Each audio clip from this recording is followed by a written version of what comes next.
శుక్లాంబరధరం విష్ణుం శశివర్ణం చతుర్భుజం ప్రసన్నవదనం ధ్యాయేత్ సర్వవిఘ్నోపశాంతయే. గురుర్బ్రహ్మ గురుర్విష్ణుః గురుర్దేవో మహేశ్వరః గురుః సాక్షాత్ పరబ్రహ్మ తస్మై శ్రీగురవే నమః. వ్యాసాయ విష్ణురూపాయ వ్యాసరూపాయ విష్ణవే నమో వై బ్రహ్మనిధయే వాసిష్ఠాయ నమో నమః. కూజంతం రామ రామేతి మధురం మధురాక్షరం ఆరుహ్య కవితాశాఖాం వందే వాల్మీకికోకిలం.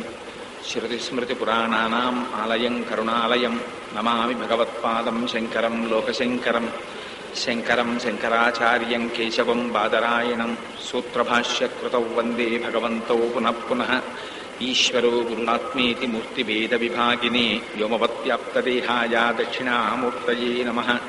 వాగర్ధావివ సంపృక్తౌ వాగర్ధ ప్రతిపత్తయే జగతః పితరౌ వందే పార్వతీ పరమేశ్వరౌ. సూక్తిం సమగ్రయతున స్వయమేవ లక్ష్మీ శ్రీరంగరాజమహిషీ మధురైకటాక్షైః వైదగ్ధ్యవర్ణగుణగుంభనగౌరవైర్యాం ఖండూలకర్ణకుహరాः కవయోధయంతి.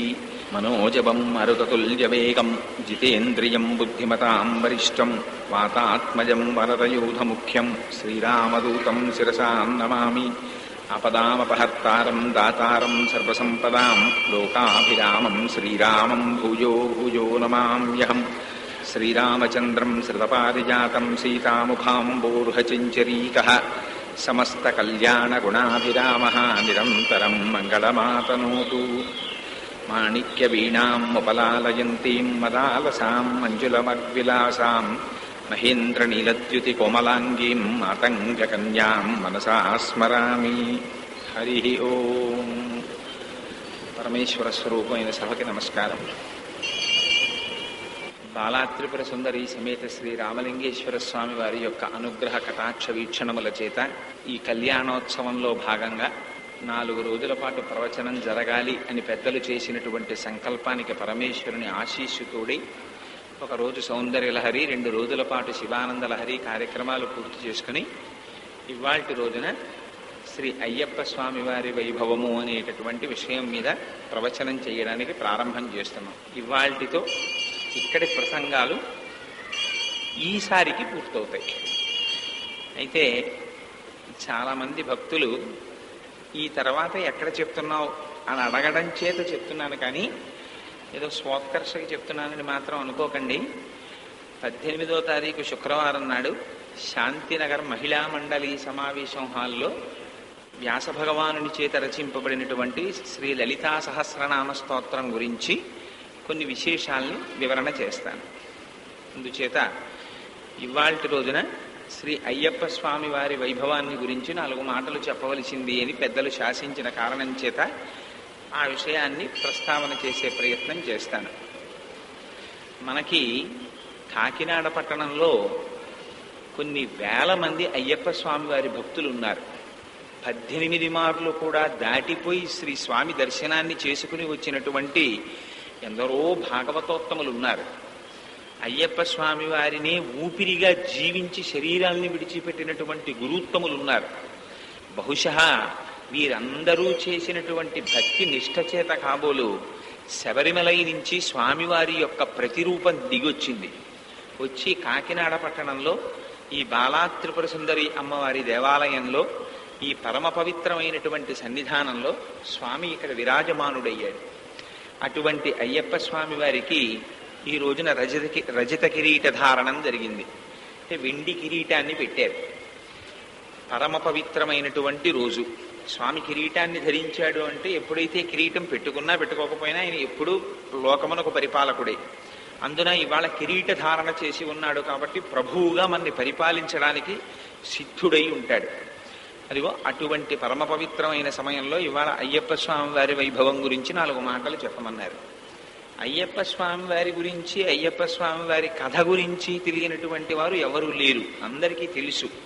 కాబట్టి నేను దాని గురించి పెద్ద విశేషమైనటువంటి ప్రస్తావన చెయ్యాలి అని నేను అనుకోవడం లేదు. ఎందుచేత అంటే అయ్యప్ప స్వామి వారి కథకి సంబంధించి నేను అనుకోవడం అందరూ తెలుసున్న వాళ్ళే. ఇక్కడ ఆ మహిషి అనబడేటటువంటి రాక్షసిని సంహరించడం కోసమని ఆవిడ బ్రహ్మగారి గురించి తపస్సు చేసి నేను అసలు మృత్యువు లేనటువంటి స్థితిని ఆవిడ అపేక్షించింది. అది కుదరదు అన్నారు. జాతస్య హిద్రుహో మృత్యు ధ్రువం జన్మ మృతస్య చ మర్యాదాచే భృషీలోకే అని పుట్టినటువంటి ఏ జీవి అయినా గిట్టక తప్పదు, ఎవరైనా శరీరాన్ని విడిచిపెట్టవలసిందే అంటే ఆవిడ ఒక విచిత్రమైనటువంటి కోరిక కోరింది. నేను ఎవ్వరి చేత సంహరింపబడకూడదు, కానీ ఒక్క వరం కోరుకుంటున్నాను. హరిహరులకు ఇద్దరికీ పుత్రుడు జన్మిస్తే 12 సంవత్సరముల పాటు అలా జన్మించినటువంటి పుత్రుడు ఒక రాజు దగ్గర సేవ చేస్తే అదిగో అటువంటి పిల్లవాని చేతిలో నేను హతమవుతానని ఆవిడ వరం కోరుకుంది. సరే, వరం ఇచ్చానన్నారు. అన్న తర్వాత సహజం, ఏ పురాణంలో మీరు చూసినా ఎప్పుడైతే ఇంకా ఇంచుమించు మృత్యువు లేదనేటటువంటి స్థితి ఏర్పడిందో అహంకారం ప్రజ్వరిల్లుతుంది. ఇంద్రలోకానికి వెళ్ళింది. వెళ్ళి ఇంద్రుణ్ణి పదవీచ్యుతుణ్ణి చేసి ఆ రాజ్యాన్నంతటినీ ఆక్రమించింది. ఆక్రమించిన తరువాత త్రిమూర్తులు ముగ్గురు కలుసుకున్నారు. దేవతలందరూ వాళ్ళని వేడుకున్నారు. మమ్మల్ని ఈ ఉపద్రవం నుంచి ఎలా గట్టెక్కిస్తారన్నారు. అంటే ఆలోచించారు. అసలు ముందు ఊపిరి తీసుకునేటటువంటి సమయం ఒకటి కావాలి. బ్రీదింగ్ టైం అంటుంటాం మనం ఇంగ్లీష్లో. కొద్దిగా వెసులుబాటు అంటూ కుదిరితే ఆ తర్వాత ఎలాగో అలా సర్దుకోవచ్చని. దీన్ని ఎలా ముందు పరిమార్చడం అని ఆలోచించారు. ఆలోచించి ఒక బ్రహ్మాండమైనటువంటి మహిషాన్ని సృష్టించారు. ఆ మహిషం అంటే పురుషాకృతిని పొంది ఈ మహిషిని శృంగార క్రీడల వైపుకి ఆభిముఖ్యాన్ని కల్పించింది. కల్పిస్తే ఈ మహిషం వెంట బయలుదేరింది. అది భూలోకానికి వచ్చింది. వచ్చి ఆ శబరిమలై ఉన్నటువంటి పర్వత సానువుల యందు విహరించడం మొదలెట్టింది. అలా కొన్ని సంవత్సరముల పాటు శృంగార కేళిలో వినోదిస్తూ ఉండిపోయి తాను దేవతల్ని బాధ పెట్టాలనేటటువంటి విషయాన్ని మరిచిపోయింది. ఇదే అదుననుకున్నారు. దేవతలందరూ వెళ్ళి శ్రీమన్నారాయణుణ్ణి ప్రార్థించారు. ఆయన లోకరక్షణ భారమునంతటిని ఆయన వహించి ఉంటారు స్థితికారుడిగా. ఒకటే బ్రహ్మము బ్రహ్మగా ఉంటే సృష్టి చేస్తుంది.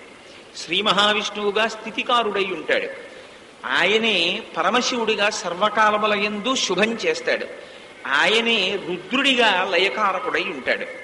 అందుకని ఆ శ్రీ మహావిష్ణువు ఆ శ్రీమన్నారాయణుణ్ణి ప్రార్థించగానే ఆయన ఈ మహిషిని సంహరించడం కోసమని హరిహరులకు పుత్రులు కలగాలి. ఇది మహిషి దృష్టిలో ఏమిటి కోరిక అంటే, హరి ఒక పురుషుడు, హరుడు ఒక పురుషుడు, వాళ్ళిద్దరు మగవాళ్ళు. కాబట్టి హరిహరులకి సంతానం ఎందుకు కలుగుతుంది? అసంభవమైనటువంటి విషయం. కాబట్టి పిల్లలు పుట్టరు. ఒకవేళ పుట్టాడనుకో, హరిహరులకు పుత్రుడై జన్మించినటువంటి వాడు ఎంతటి తేజోవంతుడై ఉండాలి. ఆయన ఒక సామాన్యమైనటువంటి రాజు దగ్గర 12 సంవత్సరములు ఎందుకు శుశ్రూష చేస్తాడు, ఎందుకు సేవ చేస్తాడు? అలా 12 సంవత్సరములు సేవ చేస్తే తను గుర్తించగలుగుతుంది. 12 సంవత్సరముల తర్వాత ఆయన ఈవిడ్ని నిర్జించాలి. అది ఆవిడ కోరిక. ఈలోగా నేను మట్టు పెట్టలేనా అని ప్రణాళిక వేసుకుంది. మీరు ఎక్కడ చూడండి, ఏ పురాణంలో చూడండి, ఏ కావ్యంలో చూడండి, ఎక్కడ చూసినా రాక్షసుల ప్రణాళికలన్నీ ఇలాగే ఉంటాయి. కంసుడంతే. ఆ పుడితే అష్టమగర్భానికి కృష్ణుడు పుట్టేస్తే తనని సంహరించేస్తాడేమో అని ఎక్కడ పుడతాడో అని కత్తులట్టు కూర్చునేవాడు. దేవకీదేవిని తీసుకొచ్చి ఆ కారాగారంలో బంధించి. రాక్షసుల చిత్రవృత్తి ఎప్పుడూ అలాగే ఉంటుంది. ఇలా ఉండగా ఆ మహిషముతో కలిసి క్రీడిస్తోంది. ఈలోగా హరిహరుల ఇద్దరికీ పుత్రుడు జన్మించాలి అంటే హరుని యొక్క మనస్సు కదలడం కోసం హరి మోహిని అవతారాన్ని స్వీకరించారు అన్నారు. ముందు బాహ్య కథ వినండి, ఇది చాలా చిత్రంగా ఉంటుంది. మోహిని అవతారాన్ని స్వీకరిస్తే ఆ మోహిని అవతారాన్ని చూడగానే పరమశివుని యొక్క మనస్సులో కదలిక కలిగింది అన్నారు. వారిద్దరి యొక్క తేజోంశలు కలిగడం చేత హరిహర పుత్రుడిగా అయ్యప్ప స్వామి ఆవిర్భవించారు అన్నారు. ఇది మీరు బాహ్యంలో ఈ కథ విన్నారనుకోండి, ఆ పిల్లవాడిని తీసుకొచ్చి ఆ దక్షిణ భారతదేశంలో పాండ్యరాజు అయినటువంటి రాజశేఖరుడు పరిపాలిస్తున్నటువంటి అరణ్య ప్రాంతమునందు ఒక చెట్టు కింద పడుకోబెట్టి ఆయన యొక్క ఆజ్ఞ మేరకి దేవతలందరూ కూడా ఆ అడవిలో సంచరించేటటువంటి మృగములై ఆ పిల్లవాణ్ణి కాపాడుతుండగా వేటకని అక్కడికి వచ్చినటువంటి రాజశేఖరుడు తనకి ఎలాగో పిల్లలు లేరు కనుక అక్కడ ఉన్న పిల్లవాణ్ణి చూసి చాలా సంతోషించి తన రాజ్యానికి తీసుకెడుతుంటే పరమశివుడు ఒక వృద్ధ బ్రాహ్మణ రూపంలో కనపడి, ఈ పిల్లవాడు సామాన్యుడు కాడు, హరిహరుల యొక్క తేజస్సులు కలిగడం చేత ఆవిర్భవించినవాడు, అందుచేత ఈ పిల్లవాడిని చాలా జాగ్రత్తగా సంరక్షించవలసినది. ఇతను కారణజన్ముడు, ఇతని వలన ఒక ప్రత్యేకమైన అవతార ప్రయోజనం జరగవలసి ఉంది అని పరమశివుడు చెప్పినటువంటి విషయాన్ని స్వీకరించిన వాడై ఆ రాజు ఎంతో సంతోషించి తీసుకుని వెళ్ళి తన రాజ్యంలో పెట్టుకుని ఆ పిల్లవాడిని పెంచుతూ ఆయనకి మెడలో మణుల చేత చెక్కపడినటువంటి గంటలతో కూడిన ఒక ఆభరణమును అలంకరించి మణికంఠుడు అని పిలిచాడు అన్నారు. అలా పిల్లవాడు పెరిగి పెద్దవాడు అవుతున్నాడు. పెద్దవాడు అవుతూ ఉండగా ఆ తరువాత రాజుగారికి ఒక కొడుకు పుట్టాడు. కొడుకు పుట్టిన తరువాత రాజుగారికి యవ్వరాజ్య పట్టాభిషేకం చెయ్యాలనిపించింది. ఆ యవ్వరాజ్య పట్టాభిషేకం చేద్దామనుకునేటటువంటి సమయంలో మంత్రి గారు రాజు దగ్గరికి వచ్చి, ఈ పెద్దవాడైనటువంటి మణికంఠుడు ఎక్కడ పుట్టాడో ఎవరికి తెలియదు, ఎక్కడో అడవిలో పుట్టాడు, నీకు దొరికాడు, కానీ నీకు పుట్టినవాడు రెండో కుమారుడు, అందుకని వాడికి పట్టాభిషేకం చేయమన్నాడు. చాలా జాగ్రత్తగా గుర్తుపెట్టుకోవాలి, ఇది బాహ్య కథలు కావు, వీటిలో రహస్యాలు ఉంటాయి. రాజుగారు అన్నారు, చెప్పావు లేవయ్యా మహామంత్రి, నేను పెద్దవాడు మణికంఠుడికే యవరాజ్య పట్టాభిషేకం చేస్తా అన్నాడు. ఆ మంత్రి వదిలిపెట్లా. రాజ్యంలో అందరూ సంతోషించారు. ఈయనొక్కడు వెళ్ళి రాణిగారి చెవు పట్టుకుని గూడు కట్టుకుని పోరాడాడు. అసలు మీకు పుట్టని పిల్లవాడికి పట్టాభిషేకం ఏమిటి, పుట్టిన పిల్లవాడు వాడి దగ్గర సేవ చేయడం ఏమిటి, అందుకని మీకు పుట్టిన పిల్లవాడికే పట్టాభిషేకం చేయమన్నారు. అంటే ఆవిడంది సకల గుణాభిరాముడు కదా మణికంఠుడు, ఎలా పక్కన పెట్టడం ఆయన్ని అంటే ఆయన అన్నాడు, నేను ఒక కుయుక్తి చెప్తాను, నీకు తలకాయ చాలా నొప్పిగా ఉంది అని చెప్పి పడుకో, రాజవైద్యుల చేత నేను చెప్పిస్తాను, పులిపాలు తీసుకుని వచ్చి తాగిస్తే ఆవిడికి ఆ శిరోవేదన తగ్గుతుందని చెప్తాను. వైద్యులు వచ్చి అలా చెప్తారు. తల్లి మీద ఉండేటటువంటి భక్తి చేత మణికంఠుడు పులిపాలు తీసుకురావడం కోసమని బయలుదేరుతాడు. పులిపాలు తీసుకురావడం అంటే మాటలా, కాబట్టి తీసుకురానులేడు, వెనక్కి రానురాడు. ఆ కారణం చేత సురక్షితంగా నువ్వు నీ రాజ్యాన్ని నీ పిల్లవాడికి పట్టాభిషేకం చెయ్యవచ్చు అన్నాడు. చాలా సంతోషించింది తల్లి ఈ మాటకి. సంతోషించి రాజవైద్యులు వచ్చారు, తలకాయ నిప్పంది పడుకుంది, పులిపాలు తీసుకొస్తే దానితో ఔషధం చేస్తామన్నారు. దానికేముంది, అలాగే తీసుకొస్తానమ్మా అని మాతృభక్తి పరాయణుడైనటువంటి మణికంఠుడు అడవికి బయలుదేరాడు. అడవికి బయలుదేరి అడవిలో ఆ పులిపాలు కోసమని ప్రయత్నం చేస్తున్నటువంటి సమయంలోనే నారదుడు వచ్చాడు. వచ్చి ఆ మహిషికి చెప్పాడు, ఓ మహిషి, నువ్వు పుట్టినది నీ యొక్క స్వరూపం ఎందుకు అంటే దేవతల్ని బాధ పెట్టడానికి. నువ్వు మరిచిపోయావు, నిన్ను కృతకంగా లోభ పెట్టడం కోసమని వాళ్ళు ఈ మహిషాన్ని సృష్టించారు. నువ్వు దీనితో కలిసి శృంగార క్రీడలో పడిపోయావు. వాళ్ళందరూ నిన్ను నిర్జించే ప్రయత్నంలో ఉన్నారు, అందుకని తొందరగా వెళ్ళి దేవతల్ని మట్టు పెట్టమన్నాడు. నారదుడు ఈ మాట చెప్పచ్చా? నారదుడు భాగవతం దశమస్కంధంలో కూడా ఇలాగే వచ్చి చెప్తాడు కంసుడితోటి. ఎందుకు ఈ చెప్పడం నారదుడు చెప్తే, ఈ మహిషి వెంటనే బయలుదేరింది దేవలోకానికి. ఈలోగా పరమశివుడు వచ్చి మణికంఠుడికి అవతార ప్రయోజనాన్ని గుర్తు చేశారు.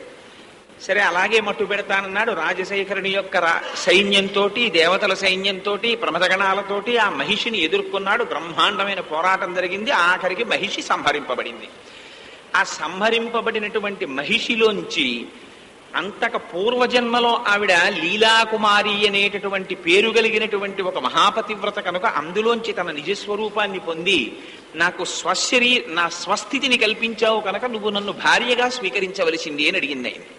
అడిగితే మణికంఠుడు అన్నాడు, ఈ అవతారంలో నేను బ్రహ్మచారిని, అందుచేత నిన్ను భార్యగా స్వీకరించడం కుదరదు, కానీ నువ్వు నా శక్తి అయి నా ఆలయం పక్కనే నీకు ఆలయం ఉండి విరాజమానురాలివి అవుతావు, అందుకని నువ్వు పంచాంబిక అనేటటువంటి పేరుతో నా గుడి పక్కనే నువ్వు వెలుస్తావని వరమిచ్చారు. వరమిచ్చిన తరువాత పరమశివుడు కలలో కనపడి ఆ మణికంఠుని యొక్క తండ్రి అయినటువంటి రాజశేఖరుడికి చెప్పాడు, ఈయన వచ్చిన అవతార ప్రయోజనం వేరు, ఈ పిల్లవాడు లోకాన్నంతటినీ రక్షిస్తాడు, జ్ఞానాన్ని కల్పిస్తాడు, శాస్త్రబోధ చేస్తాడు, అందుకు దీనికి ధర్మశాస్త్ర అని పేరుంటుంది. ఇతని పేరు అటువంటి పేరు కలిగినటువంటి వాడు కనుక ఈయన నీ తీసుకుని వెళ్ళి ఆ శబరిమలై కొండల మీద ప్రతిష్ఠ చెయ్యవలసినది అని చెప్పారు. పరశురాముడే విశ్వకర్మగా వచ్చి స్వామివారి యొక్క విగ్రహాన్ని నిర్మించిన తరువాత స్వామివారిని తీసుకుని వెళ్ళి ఆయన నేను బాణం విడిచిపెట్టినప్పుడు ఎక్కడ పడుతుందో అక్కడ ప్రతిష్ఠ చేయమన్నారు. సరేది శబరిమలై కొండల దగ్గర పడింది, తీసుకెళ్లి స్వామివారికి స్వర్ణదేవాలయం కట్టి అక్కడ ప్రతిష్ఠ చేశారు. ఆనాటి నుంచి ఈనాటి వరకు అయ్యప్ప స్వామి అక్కడే ఉండి కొన్ని కోట్ల మంది భక్తుల్ని తరింపచేస్తున్నారు. ఇది బాహ్యమునందు కథ. అంటే ఇంకా మిగిలినవి ఆ వావర్ స్వామి వారి కథ ఇవన్నీ ఉన్నాయి. ఇవన్నీ మీకు తెలుసున్నటువంటి విషయాలు అనుషంగికం ప్రధాన కథకి. ఇది కథ. అయితే ఇంతే కథ. లేకపోతే అయ్యప్ప స్వామి వారిని దర్శనం చెయ్యడానికి మిగిలినటువంటి దేవతల దర్శనం చేసినట్లుగా చెయ్యడానికి కుదరదు. అదొక గొప్ప విచిత్రం. మిగిలినటువంటి దేవతల దర్శనానికి వెడితే తిరుమల వెళ్ళారనుకోండి, అందరం వైకుంఠంలోంచి వెంకటాచలపతి దర్శనానికి వెళ్ళొచ్చు. శ్రీశైలం వెళ్ళామనుకోండి, అందరం రాజద్వారంలోంచి స్వామి దర్శనానికి వెళ్ళొచ్చు. అయ్యప్ప స్వామి వారి గుడికెడితే అలా దర్శనం చేసుకోవడం కుదరదు. పదునెట్టాంబడి అని పిలుస్తారు. 18 మెట్లు ఉంటాయి. ఆ 18 మెట్లు ఎక్కాలి అంటే దానికి దీక్ష స్వీకరించాలి. దీక్ష స్వీకరించాలి అంటే దానికి ఒక రకమైనటువంటి వస్త్రములు ధరించాలి. దానికి కొన్ని నియమాలు చెప్పారు. నీలంగా ఉన్న వస్త్రాలో, నల్లటి వస్త్రాలో, కాషాయ వస్త్రాలో ఆ వస్త్రములను ధరించాలి. అయితే ధరించినంత మాత్రాన దీక్ష పుచ్చుకున్నట్లా కుదరదన్నారు. మరి ఎవరివ్వాలి దీక్ష అంటే గురువు ఇవ్వాలన్నారు. ఆ గురువు ఎలా ఇస్తాడన్నారు.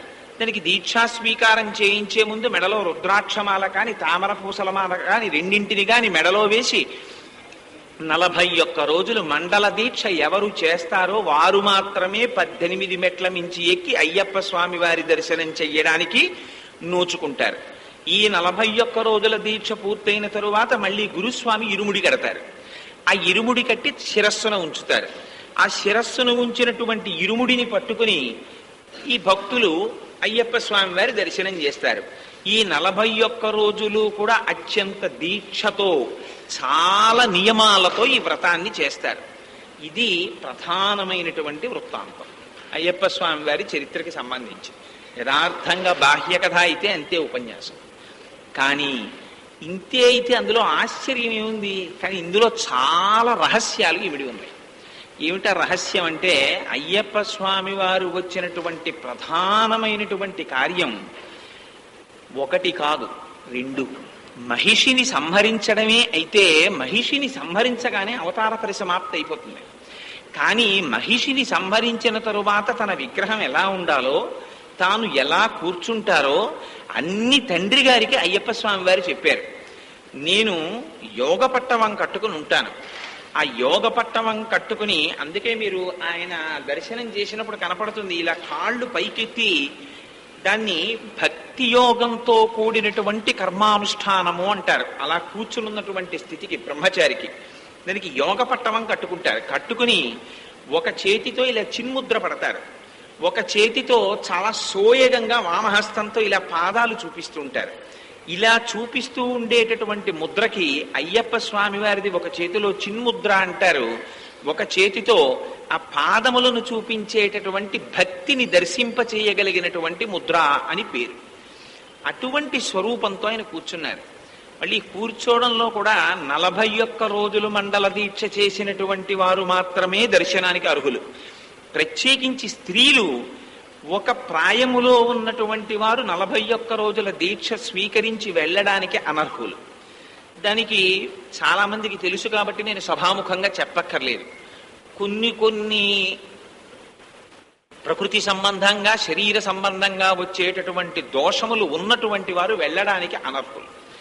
కానీ పురుషుడు 41 రోజుల మండల దీక్ష పట్టి వెళ్ళడానికి అర్హుడు. ఈ 41 రోజుల మండల దీక్ష అనేటటువంటి నియమాన్ని ఎందుకు పెట్టారు? స్త్రీ ఎందుకు వెళ్ళకూడదు? ఇది సభాముఖంగా చెప్పడం కుదరదు. ఎవరైనా అంతగా తెలుసుకోవాలి అనుకుంటే అందులో ఉన్నటువంటి ఆంతరమైన రహస్యాన్ని వ్యక్తిగతంగా ఎవరికైనా ఒకరిద్దరికి చెప్పడానికి నాకు అభ్యంతరం లేదు. కానీ సభాముఖంగా చెప్పకూడదు. అందుకని ఆ విషయాన్ని నేను స్పృశించను. అది ఎందుకంటే కుదరదు. వాక్కు చేత సభాముఖంగా దాన్ని ఆవిష్కరించడం చాలా కష్టం. అందుకని దాన్ని నేను స్పృశించను ఆ విషయాన్ని. సరే, ఇంకా నియమానికి వస్తే అయ్యప్ప స్వామి వారి యొక్క దీక్ష అంతా గురువుతో ముడుంటుంది. గురువుకి అయ్యప్ప స్వామి వారికి ఇద్దరిది విడదీయరానటువంటి సంబంధం ఉంటుంది. దీక్ష మీరు తీసుకుంటానంటే కుదరదు. తిరుమల వెళ్ళాలి అని మీరు సంకల్పం చేశారనుకోండి, మీరు బయలుదేరి వెళ్ళిపోవచ్చు తిరుమల.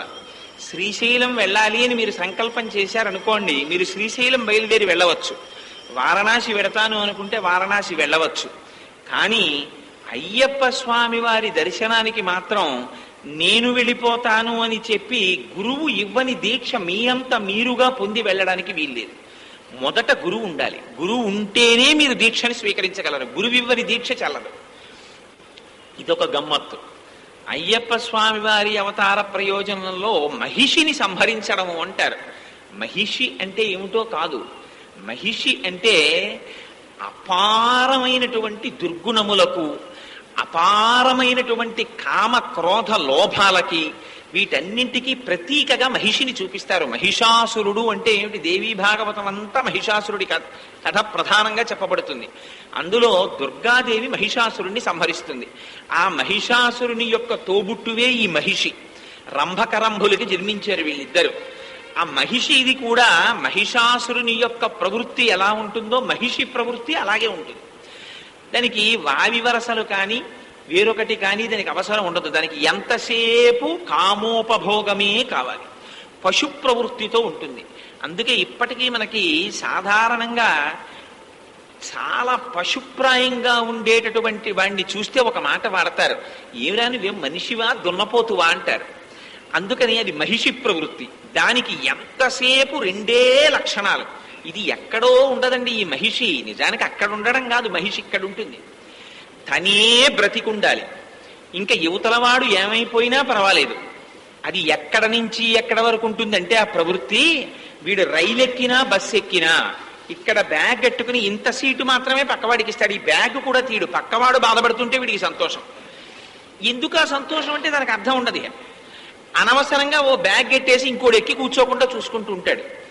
అంతగా తాదాత్మ్యత చెందిపోయి శరీరంతో ఎంతసేపు కామోపభోగాన్ని అనుభవించడం, ఈ శరీర స్థాయిలో ఉండిపోవడం, ఈ శరీరము పొందినటువంటి సుఖము సుఖము, ఈ శరీరము పొందినటువంటి కష్టము కష్టము, ఇది ఎల్లవేళలా ఇది ఉండిపోవాలి, ఇది వెళ్ళిపోకూడదు, ఇది అసలు వెళ్ళనే వెళ్ళదు అన్న భ్రాంతికి లోనైపోయినటువంటి వాడెవడున్నాడో వాడే మహిషి లేదా మహిషాసురుడు. ఈ మహిషి మామూలు మహిషాసురుడు దుర్గమ్మ తల్లి చేతిలో చచ్చిపోయాడు. వాడు అలా వరాలు అడిగాడు కాబట్టి. మహిషి మీరు అక్కడ గమనించవలసినటువంటి చిత్రం, మహిషాసురుడు అంటే పుంస్వరూపమైన రాక్షసుడు.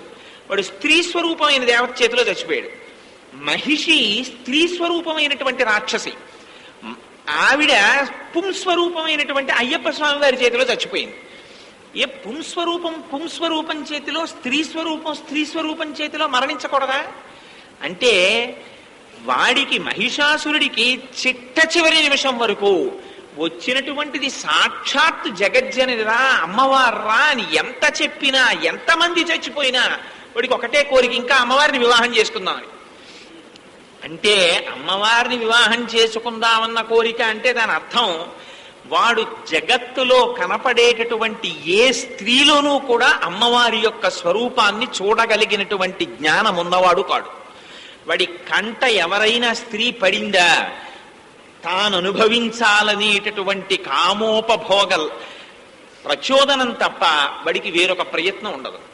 అలాగే ఇక్కడ స్త్రీ స్వరూపంగా ఉండేటటువంటి రాక్షసికి పురుష స్వరూపంతో సంభోగించి సర్వకాలముల యందు తాను సుఖంగా ఉండాలన్న కోరిక తప్ప ఇంతకన్నా అతీతమైనటువంటి వేరొక స్థితి ఉన్నది అని మహిషి తెలుసుకోదు.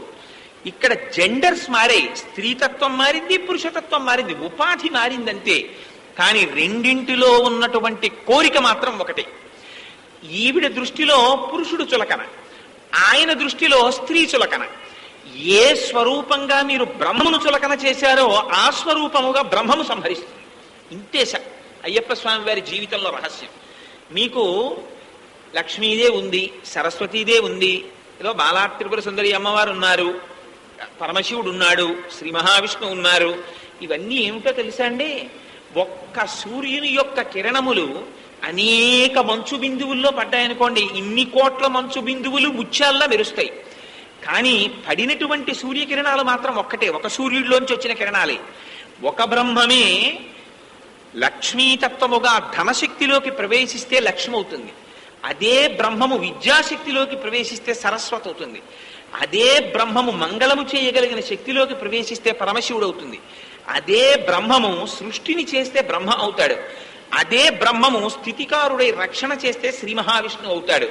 అందుకే పోతన గారు అంటారు, మూడు మూర్తులకు మూడు రూపములకు మూడు కాలములకు మూలమగుచు భేదమగుచు తుదికి అభేదమయ్యొప్పారు బ్రహ్మమనగ నీవే పాలనయన. భేదంలా కనపడుతుంది, కానీ జ్ఞానము చేత తానొక స్థాయిని చేరుకుంటే ఆ భేదం కనపడడం పోతుంది, పోయి అంతా ఒకటిలా కనపడుతుంది. ఆ ఒకటిలా కనపడగలిగినటువంటి తత్వం జ్ఞానం. ఆ జ్ఞానం చేతిలో ఈ అజ్ఞానం నశించిపోతుంది. అందుకని అయ్యప్ప స్వామి వారి చేతిలో మహిషి చచ్చిపోతుంది. ఈ మహిషిది ఎంత విచిత్రమైన కోరికంటే, తాను బ్రతికుండడానికి సృష్టిలో చాలా అసలు అర్థరహితము అసంభవము అయిన కోరిక కోరింది.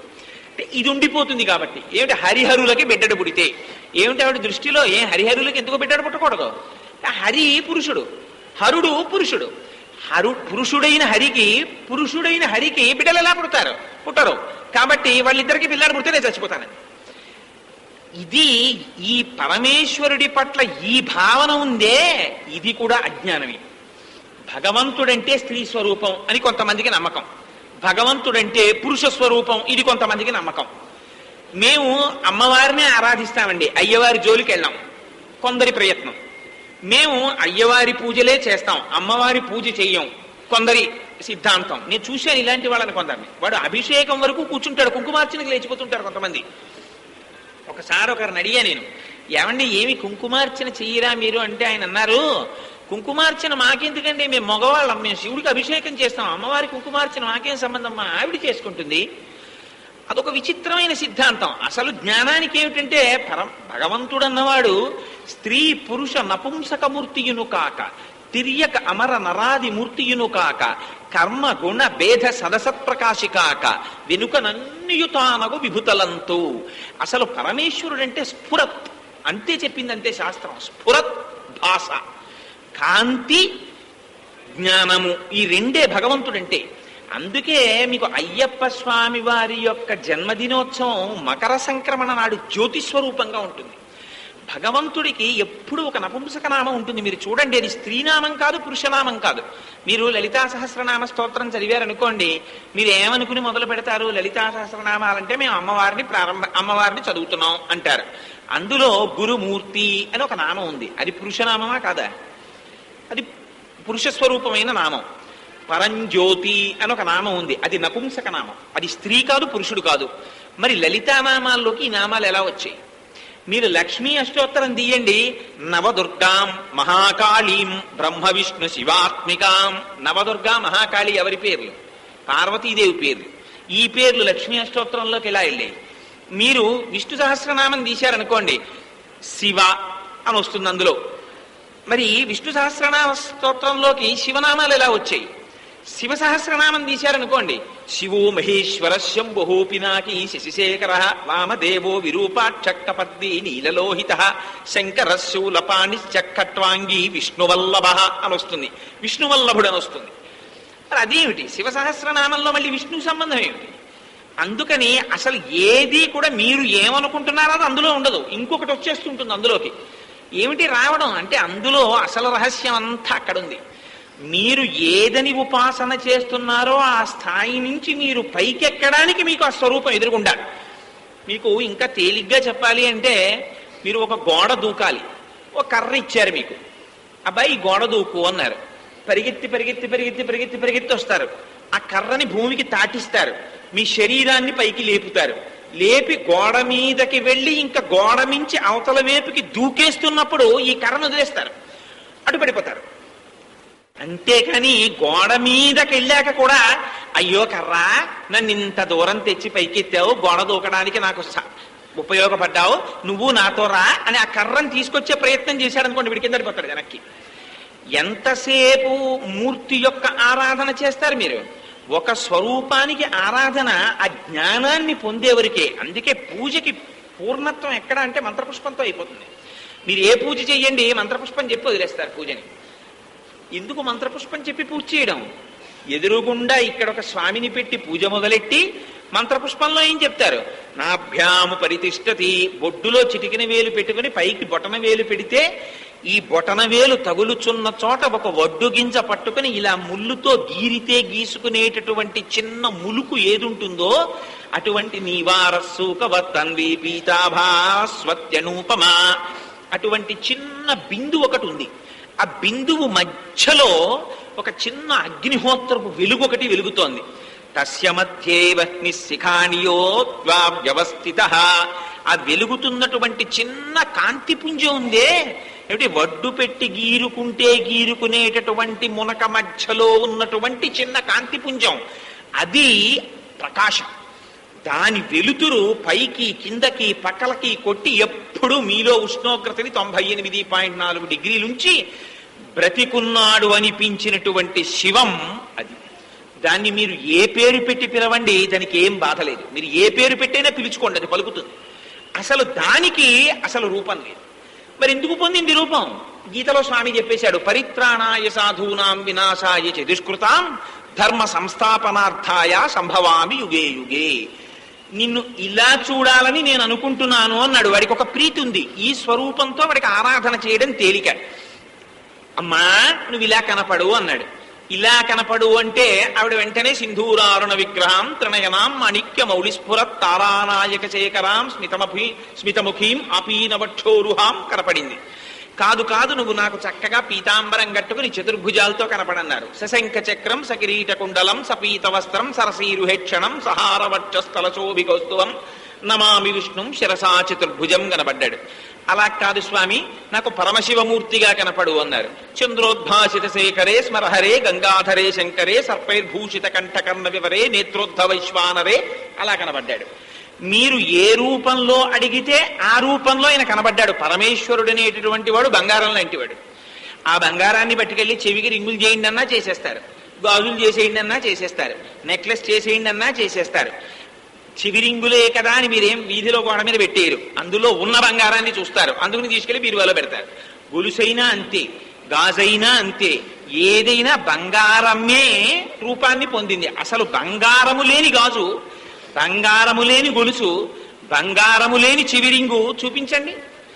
బంగారం అంటూ ఉంటే మీరు ఏదైనా చెయ్యొచ్చు. అసలు బంగారం లేదనుకోండి, చివిరింగు ఎక్కడి నుంచి వస్తుంది? నామమా, రూపం ఉంటే నామం ఉంది, నామం ఉంటే రూపం ఉంది, అంతే. అది గుర్తుపెట్టుకోండి. మీ మెడలో గొలుసేసుకుంటే దానికో పేరు. కోటేశ్వరారు మీ మెడలో గొలుసేదండి అన్నారు అనుకోండి, గొలుసు అనగానే వేలుకు పెట్టుకునేదండి అని అడగను. గొలుసండి అనగానే మెడలో తడువుకుంటాం, ఇలా పొడుగ్గా ఉంటుంది, మెడలో ఉంటుంది. మీరు నామని చెప్తే రూపం నా కళ్ళల్లో కనపడుతుంది. మీ ఉంగరం ఏది కోటేశ్వరారు అంటే వేలుకు చూసుకుంటాను. ఎందుకని ఉంగరం అంటే వేలుకు పెట్టుకునేది. నామం ఉంటే రూపం ఉంటుంది, రూపం ఉంటే నామం ఉంటుంది. కానీ నామరూపములకు అతీతముగా బంగారం ఎప్పుడూ ఉంటుంది. ఉంగరం లేకపోయినా బంగారం ఉంటుంది. బంగారం లేకుండా ఉంగరం తీసుకురండి, రాదు. మీరు ఏ నామరూపములుగా పరమేశ్వరుణ్ణి ప్రార్థన చెయ్యండి, లోపల బ్రహ్మం ఉంటుంది, పరమాత్మయే ఉంటాడు ఒకే రూపంతో. అందుకని అదిగో ఆ బ్రహ్మముగా తెలుసుకోవడం జ్ఞానం, ఆ బ్రహ్మముగా తెలియకపోవడం అజ్ఞానం. బంగారం ఉంటే ఏ రూపం పొందరు చెప్పండి నాకు? మీ దగ్గర బంగారం ముద్దు ఉంది, మీరు ఏం చేయించుకోలేరు, ఏదైనా చేయించుకుంటారు. ఇది తెలిస్తే జ్ఞానం. వాడేం చేస్తాడంటే, ఈ జ్ఞానం ఉన్నవాడు ఏం చేస్తాడంటే రుద్రాధ్యాయం చెప్తాడు. రుద్రాధ్యాయం చెప్పడం అంటే రుద్రాధ్యాయం చెప్తేనే జ్ఞానని కాదు నా ఉద్దేశ్యం. వాడు అభిషేకం దగ్గరికి వెళ్ళి శివలింగం దగ్గరికి ఎడుతున్నాడు. శివలింగానికి ఏమున్నాయండి? కాళ్ళు ఉన్నాయా, చేతులు ఉన్నాయా, ఏమున్నాయి చెప్పండి నాకు? ఏమున్నాయి అందులో? ఏముంది శివలింగంలో? మీరు ఆ లోపలికి ఎడుతున్నారు, శివలింగాన్ని దర్శనం చేస్తున్నారు. ఏముంది శివలింగం దగ్గర? ఇలా ఓ చిన్న లింగియా, ఓ చిన్న గోడుగా ఇలా ఉంది అంతే. దాని కింద పానవట్ట ఉంది. దాని మీద పాలు పోసేస్తున్నారు, పెరుగు పోసేస్తున్నారు, పంచదార పోసేస్తున్నారు, తేనె పోసేస్తున్నారు, నిమ్మరసాలు పోసేస్తున్నారు. ఇన్ని రసాలు పోసేసి పైగా దాని గురించి ఏం చెప్తున్నారు? నమ చోరాయ చ శష్ప్యాయ చ భీన్యాయ చ నమ సికత్యాయ చ నమ ప్రవాహ్యాయ చ అంటున్నారు. స్వామి దొంగవు నువ్వే. నమ కర్మాలేభ్య కులాలేభ్యో నమ పుంజిష్టేభ్యో. స్వామి వడ్రంగివాడివి నువ్వే. స్వామి ఈ వస్తువులన్నీ తయారు చేసేవాడివి నువ్వే, కుమ్మరివాడివి నువ్వే. ఏమిటి ఆ లింగమా ఇదే? దానికి ఏమైనా చేతులు ఉన్నాయా, కాళ్ళు ఉన్నాయా? అవన్నీ అదే. మీరు చేయించుకునే అభిషేకం అంతే, దానిలో మంత్రాలు. దాన్ని పట్టుకుని నమ సోమాయ చ రుద్రాయ చ నమ స్తామ్రాయ చ అరుణాయ చ నమ శంగాయ చ పశుపతయే చ నమ ఉగ్రాయ చ భీమాయ చ నమో అగ్రే వధాయ చ దూరే వధాయ చ నమో అని మంత్రాలతోటి మీరు అభిషేకం చేస్తున్నారు. పైగా అక్కడతో ఊరుకున్నారా? వృక్షేభ్యో హరికేశాయోపవీతి నే పుష్టానాం పతయే నమో నమో అంటున్నారు. చెట్లన్నీ నువ్వే స్వామి అంటున్నారు. చెట్లల్లో ఉన్న ఆకుపచ్చతనం నువ్వే అంటున్నారు. ఏముంది అక్కడ? కనీసం కాళ్ళు చేతులు ఉన్న ఒక మూర్తి కూడా లేడే. దాన్ని పట్టుకుని మీరు ఇవన్నీ ఏం చెప్తున్నారేంటి రుద్రాధ్యాయంతో? ఇది జ్ఞానం అంటే. సాకారార్చన సాకారము కాని నిరాకారము కాని స్థితికి వెళ్ళిపోతుంది. అక్కడ అసలు ఆకారం లేదా అంటే ఉంది. అలాగని కాళ్ళు చేతులు ఉన్నాయా? లేవు. అందుకని ఇంత పరబ్రహ్మాన్ని లింగీయాత్ ఒక చిన్న దాంట్లోకి తీసుకొచ్చి చూస్తున్నారు మీరు. ఈ చూపు ఎక్కడ వరకు వెళ్ళాలనంటే అభిషేకంలో సర్వత్ర బ్రహ్మమును చూడగలగాలని. అలా చూడగలిగితే కుక్క మాంసం తినేటటువంటి వాడు మహాపండితుడైనటువంటి బ్రాహ్మణుడు ఇద్దరు సమదర్శనంలో ఇద్దరు ఒకలాగే కనపడతారు. ఇలా కనపడ్డారు కాబట్టి రమణ మహర్షి స్థాయికి వెళ్ళారు. ఈ బ్రహ్మమును దర్శించడం జ్ఞాని లక్షణం. ఈ బ్రహ్మమును దర్శించలేక ఇది పురుషుడే ఇది పురుషుడే కాబట్టి భగవంతుడు ఈయన పురుషుడు పురుషుడికి పిల్లలు పుట్టరు అనడం అజ్ఞానం. అజ్ఞానానికి పరాకాష్ఠ మహిషి. అందుకని అది ఒక మహిషం కనపడితే తన ప్రయోజనాన్ని మరిచిపోయి భూలోకానికి వస్తుంది. పైనుంచి కిందకి దిగిపోతుంది. పైనుంచి కిందకి దిగిపోవడం అన్నది మీకు ఎప్పుడైనా చెప్పారనుకోండి కావ్యంలో, వాడు భోగలాలసుడు అజ్ఞాని అని గుర్తు.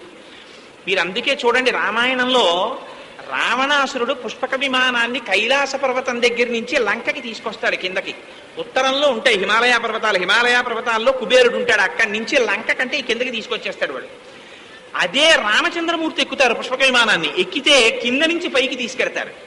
అయోధ్యకి వెళ్ళి దిగిపోయి నువ్వు వెళ్ళిపో కైలాసానికని పంపించేస్తారు. రాముడిక్కిన పుష్పకం పైకెడుతుంది, రావణుడిక్కిన పుష్పకం కిందకు వస్తుంది. ఏమిటి తేడా అంటే పుష్పకం అంటే మనస్సు. ఎంతమంది ఎక్కినా ఇంకోటి ఎక్కడానికి చోటు ఉందంటారు. ఎంతమంది ఎక్కినా ఇంకోటి ఎక్కడం ఏమిటి? ఎన్ని కోరికలు పుట్టినా ఎన్ని మీకు తీర్చేసినా ఇంకా ఓ కోరిక మిగిలిపోతుంది. జార్జ్ బుష్ గారు పిలిచి అర్జెంటుగా టెలిగ్రామ్ కొట్టి ఆయన విమానం పంపించి, కోటేశ్వరారే మీరు ఒక్కసారి అర్జెంటుగా వాషింగ్టన్ రావాల్సింది, మిమ్మల్ని ఎందుకో పిలుస్తున్నారని నన్ను పిలిచి రేపు రాత్రి నన్ను మూర్ధాభిషిక్తుడిని చేసేశారనుకోండి అమెరికాకి. అన్నీ ఇచ్చేసి ఆయన వెళ్ళిపోతుంటే నాకేమనిపిస్తుంది అంటే అయ్యో పంచతో వచ్చేసాను, బుష్ గారు మీ కోటి ఇచ్చేయకూడదా అని ఉంటుంది. అందుకని ఎన్ని కోరికలు తీర్చేసినా ఇంకా ఒక కోరిక మిగిలిపోతుంది. కానీ ఈ మనస్సుని పరమేశ్వరానుగ్రహం కోసమని ఊర్ధ్వముఖ చలనం చేసిన వాడు, బ్రహ్మమును తెలుసుకోవడానికి వెళ్ళినటువంటి వాడు, ఉత్తమ లక్షణములు కలిగి నరుడైన మానవుడిగా కనపడిన మాధవుడు. అందుకని రాముడు పైకి ఎక్కుతాడు, రావణుడు కిందకొస్తాడు. దొరికింది ఉత్తరంలోనైనా పరమేశ్వరానుగ్రహంగా వాడి తపస్సు చేత వాడికి కాంచనలంక లభించిన అహంకారంతో నాది అని అనుభవించి కిందకి దిగిపోయి కనబడ్డ స్త్రీనల్లా చెరపట్టి చిట్ట చివరికి సీతమ్మని చెరబట్టి తన స్వరూపాన్ని నాశనం చేసేసుకున్నాడు ఎంత భక్తుడైనా. అందుకని ఎక్కడెక్కడ కిందకి దిగితే అక్కడక్కడ వాడు భోగలాలసుడు, మదోన్మత్తుడు, అజ్ఞాని అని గుర్తు. అందుకని ఒక మహిషికి ఒక మహిషం కనబడింది. ఒక ఆడదున్నపోతుకి ఇంకొక ఒక దున్నకి దున్నపోతు కనబడింది. కనబడగానే అది మరిచిపోయింది. మరిచిపోయి దేవలోకంలో ఇంద్రసింహాసనం మీద కూర్చున్నటువంటి మహిషంతో కలిసి కిందకు వచ్చింది. శబరిమలై కొండల దగ్గరికి వచ్చేసింది. అంటే చిట్ట చివరికి వచ్చేసిందా లేదా? కేరళ వచ్చేసిందంటే ఏడు కేరళ దాటిపోతే ఇంక హిందూ మహాసముద్రమే. ఆయన లంకకి వెళ్ళాడు, ఇవిడు సముద్రం దాటలేదా, కిందకు వచ్చింది ఇవిడు, అంతే తేడా. కానీ అసలు భగవంతుని స్వరూపం ఏమిటి? ఆయన పురుషుడు కాడు, స్త్రీ కాడు. కానీ అందం ఒకటి ఉంటుంది. ఏమిటా అందం అంటే పరమశివుని యొక్క శక్తి స్వరూపమైనటువంటి పార్వతీదేవి విష్ణు స్వరూపం కన్నా భిన్నం కాదు. ఈ రెండు ఒకటే. అందుకే అమ్మవారు విష్ణువు ఇద్దరు అలంకార ప్రియులై ఉంటారు. పరమశివుడు అభిషేక ప్రియుడై ఉంటాడు. పరమశివుని యొక్క శక్తియే పార్వతీదేవి. అందుకే ఆవిడ్ని శక్తి శాక్తేయం అంటారు.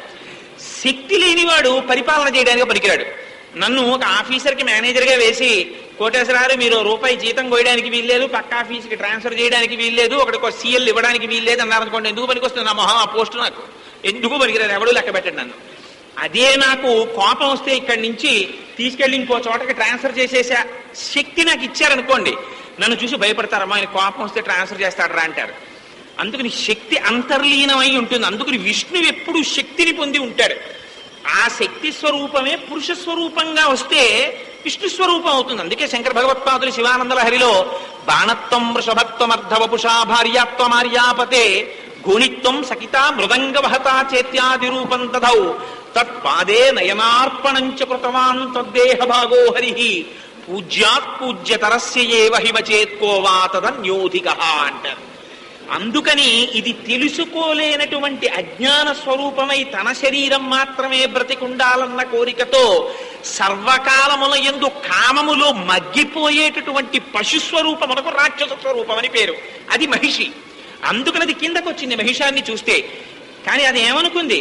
హరికి హరుడికి పిల్లలు పుట్టరనుకుంది. కానీ ఈ హరి మోహిని అవతారాన్ని తీసేసుకున్నారు. మోహిని అవతారం అంటే ఏమిటి? పార్వతీదేవి స్వరూపాన్ని పొందాలి. పార్వతీదేవి స్వరూపాన్ని పొందితేనే పరమశివుడు వశుడవుతాడు. పొందాలంటే ఏం చెయ్యాలి? ఆవిడ అనుగ్రహమే కావాలి. ఆవిడ అనుగ్రహం ప్రసరిస్తే ఆవిడ స్వరూపాన్ని పొందుతారు. అందుకే సౌందర్యలహరిలో శంకరాచార్యుల వారి రహస్యాన్ని చెప్పేస్తారు. హరిస్వామారాధ్య ప్రతిపర అని, హరిస్వామారాధ్య ప్రతిభయజరా మృత్యుహరిణీమని ఆ అమ్మవారిది ఈ బీజాక్షరాన్ని, అమ్మవారికి సంబంధించినటువంటి బీజాక్షరాన్ని ఉపాసన చేశారు. ఉపాసన చేస్తే అమ్మవారి స్వరూపాన్ని అయ్యవారు పొందారు. శ్రీ మహావిష్ణువు స్త్రీ స్వరూపాన్ని పుంస్వరూపం పొందింది.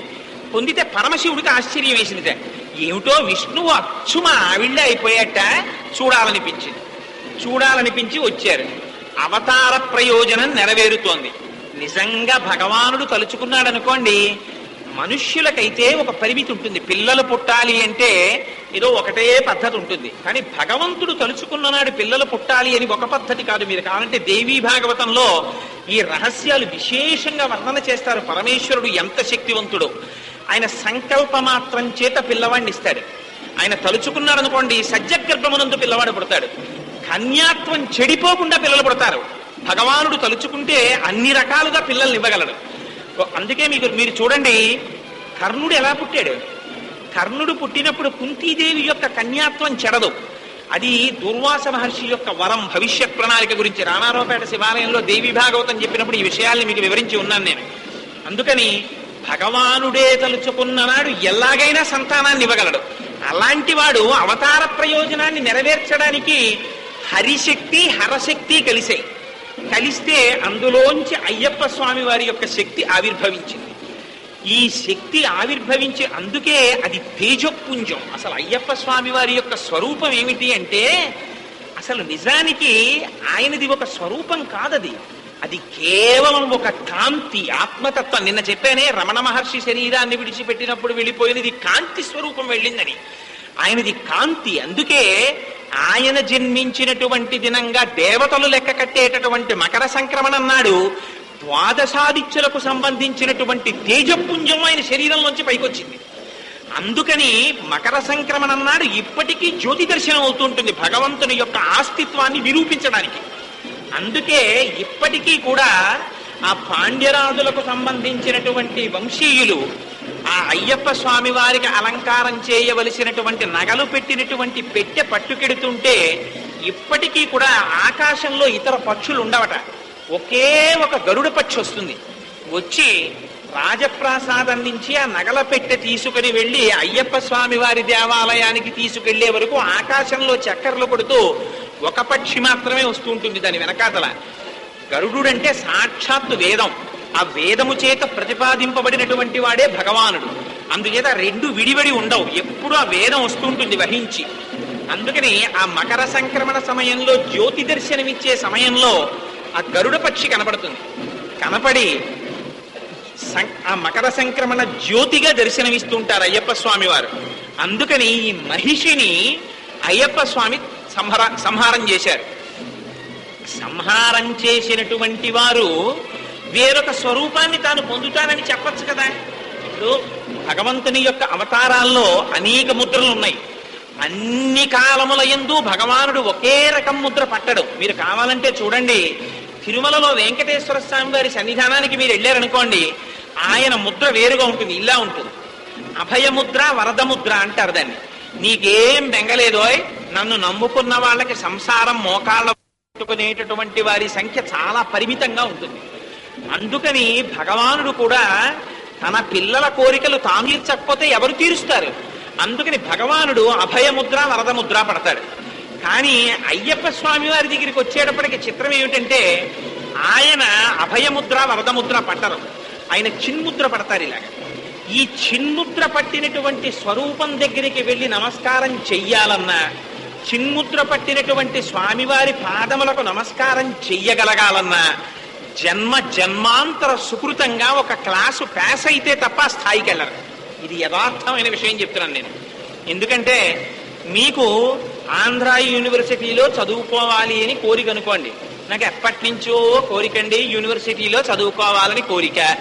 యూనివర్సిటీలో చదువుకోవాలన్న కోరిక తీరాలి అంటే మీరు ఏం చేయాలి? ఎలిమెంటరీ స్కూల్ పాస్ అవ్వాలి, హై స్కూల్ పాస్ అవ్వాలి, ఇంటర్మీడియట్ పాస్ అవ్వాలి, డిగ్రీ పాస్ అవ్వాలి. అప్పుడు యూనివర్సిటీలో సీట్ వస్తే మీరు యూనివర్సిటీలో క్లాసులో వెళ్ళి కూర్చుని ప్రొఫెసర్ గారు చెప్పినటువంటి పాఠాన్ని మీరు వినగలగాలి. తప్పించి ఈ కింద క్వాలిఫికేషన్లు లేకుండా మీరు యూనివర్సిటీకి వెళ్ళాలి అంటే వెళ్ళగలరా? వెళ్ళలేరు. అదే నాకు ఎలిమెంటరీ స్కూల్కి వెళ్ళి చదువుకోవాలని ఉందండి అన్నారనుకోండి, ఏదో ఆ మధ్యాహ్న భోజనం కోసం ఒక పూట వెళ్ళి ఆ స్కూల్కి వచ్చేసినా మీరు ఎలిమెంటరీ స్కూల్కి వెళ్ళి వచ్చేసినట్టే అయిపోతుంది, గొడవ లేదు. కానీ యూనివర్సిటీకి వెళ్ళాలి అనేటటువంటి కోరిక తీరడం మాత్రం అంత తేలిక కాదు. మళ్ళీ అందులోనూ నేను రీసెర్చ్ స్కాలర్ అవ్వాలనుకుంటున్నానండి, నా పేరు పక్క పిహెచ్డి ఉండి డాక్టర్ కోటేశ్వరరావు అనిపించుకోవాలని ఉందన్నారనుకోండి, అదొక స్థాయి. మళ్ళీ అది అందరికీ సాధ్యం కాదు. పీజీ కూడా అయిపోయి మళ్ళీ రీసెర్చ్ చెయ్యాలి.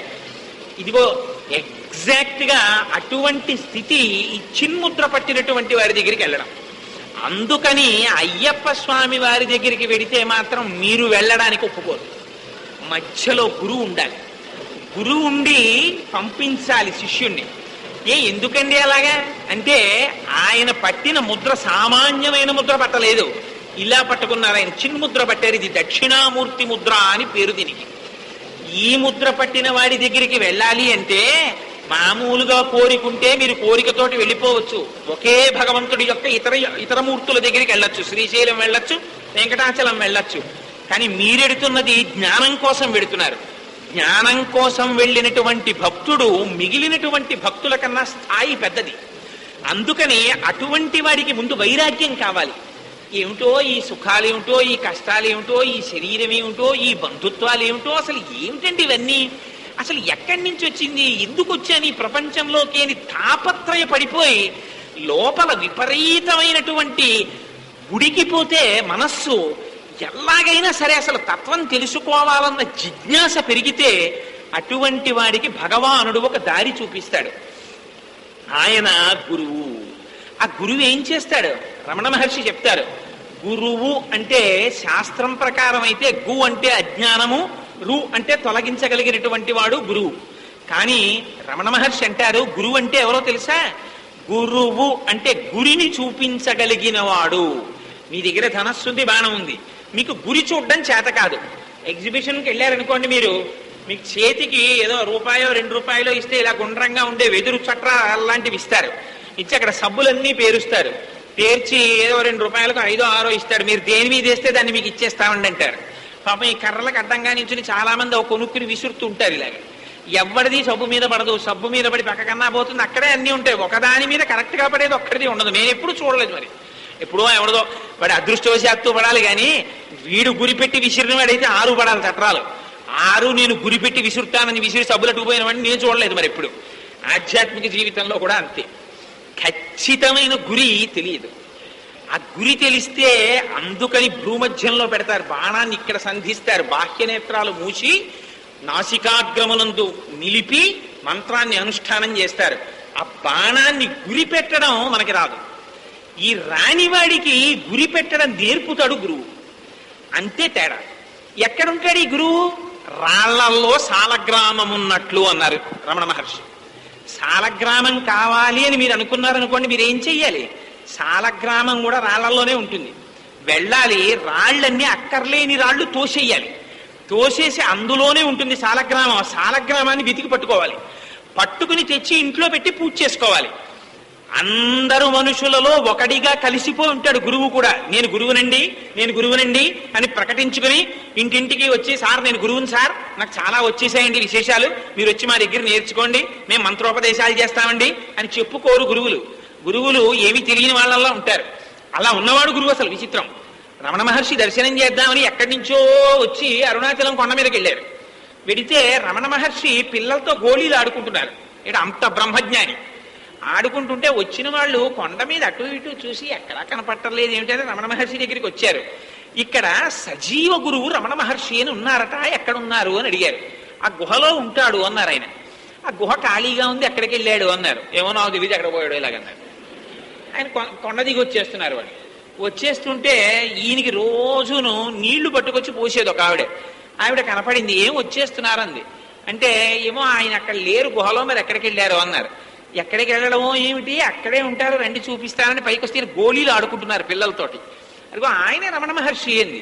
వాళ్ళు వెళ్ళి కాళ్ళ మీద పడి, భగవాన్ అలా చెప్పారేమిటి, మిమ్మల్ని అడిగితే సజీవ గురువు రమణ మహర్షి ఎక్కడున్నారు అని అడిగితే ఆ గుహలో ఉండేవాడు అని చెప్పారు ఏమిటి అన్నారు. అంటే రమణ మహర్షి అన్నారు, జ్ఞానం ఉన్నవాడైతే నేనే సజీవ గురువు రమణ మహర్షిని అని చెప్పుకోడు. అందుకని అలా చెప్పుకుంటే ఉత్తరక్షణాన్ని జారిపోయినట్టు. అందుకని మీరు అలా అడగనుకూడదు, నేను అలా చెప్పనుకూడదు. మీరు అలా అడిగారు కాబట్టి నేను అలా చెప్పలేదన్నారు. అలా ఇప్పుడు జ్ఞాని లక్షణం అలా ఉంటుందండి. చాలా ఆశ్చర్యకరంగా ఉంటుంది వాళ్ళ ప్రవర్తన. ఆయన్ని చూడడానికి మెడ్రాస్ గవర్నర్ గారు వచ్చారు. వస్తే ఇంకేముంది, ఆ రోడ్డు అంతా పోలీసులే అడుగడుగునాను, ఈలలు, నిజంగా పైలెట్టు అన్నీ వచ్చేస్తున్నాయి. రోజు ఎలాగ ఉంటారో అలాగే ఉన్నారు.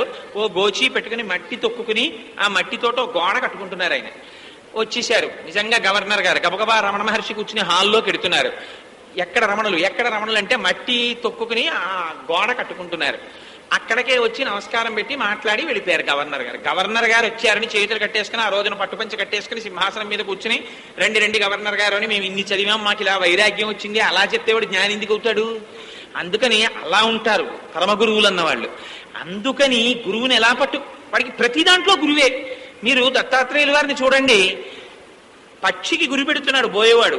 ఓహో, ఇలా గురి పెట్టాలని నేర్పావు కాబట్టి నువ్వు నాకు గురువు అన్నారు. రాత్రి నిద్రపోయినప్పుడు శరీరం లేదు కాబట్టి, తెల్లవారితే జాగృతిలో మళ్ళీ శరీరం వచ్చింది కాబట్టి, లేనిది ఉన్నట్టుగా చూపిస్తోంది కాబట్టి శరీరం కూడా ఒక గురువే అన్నారు. ఇలా ఇన్స్పిరేషన్ డ్రా చేస్తారు గురువులు. అటువంటి మహాపురుషుడు గురువు. వాడు అస్తమానం నోరు విప్పడు. మీకు అరణ్యం ఉందనుకోండి, కాకి అస్తమానం కావు కావు కావు కావు అని పొద్దు నుంచి రాత్రి వరకు అరుస్తూనే ఉంటుంది.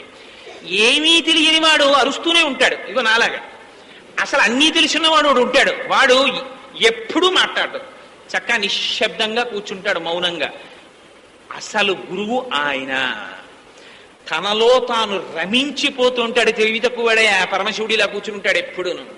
లేవలేడా, కదలలేడా, తిరగలేడా, అలాగా తనకన్నా భిన్నంగా వేరొకటి లేదు. తాను ఆత్మస్వరూపమై తనలో తాను రమించిపోతుంటాడు ఆత్మ వస్తువుని తెలుసుకుని.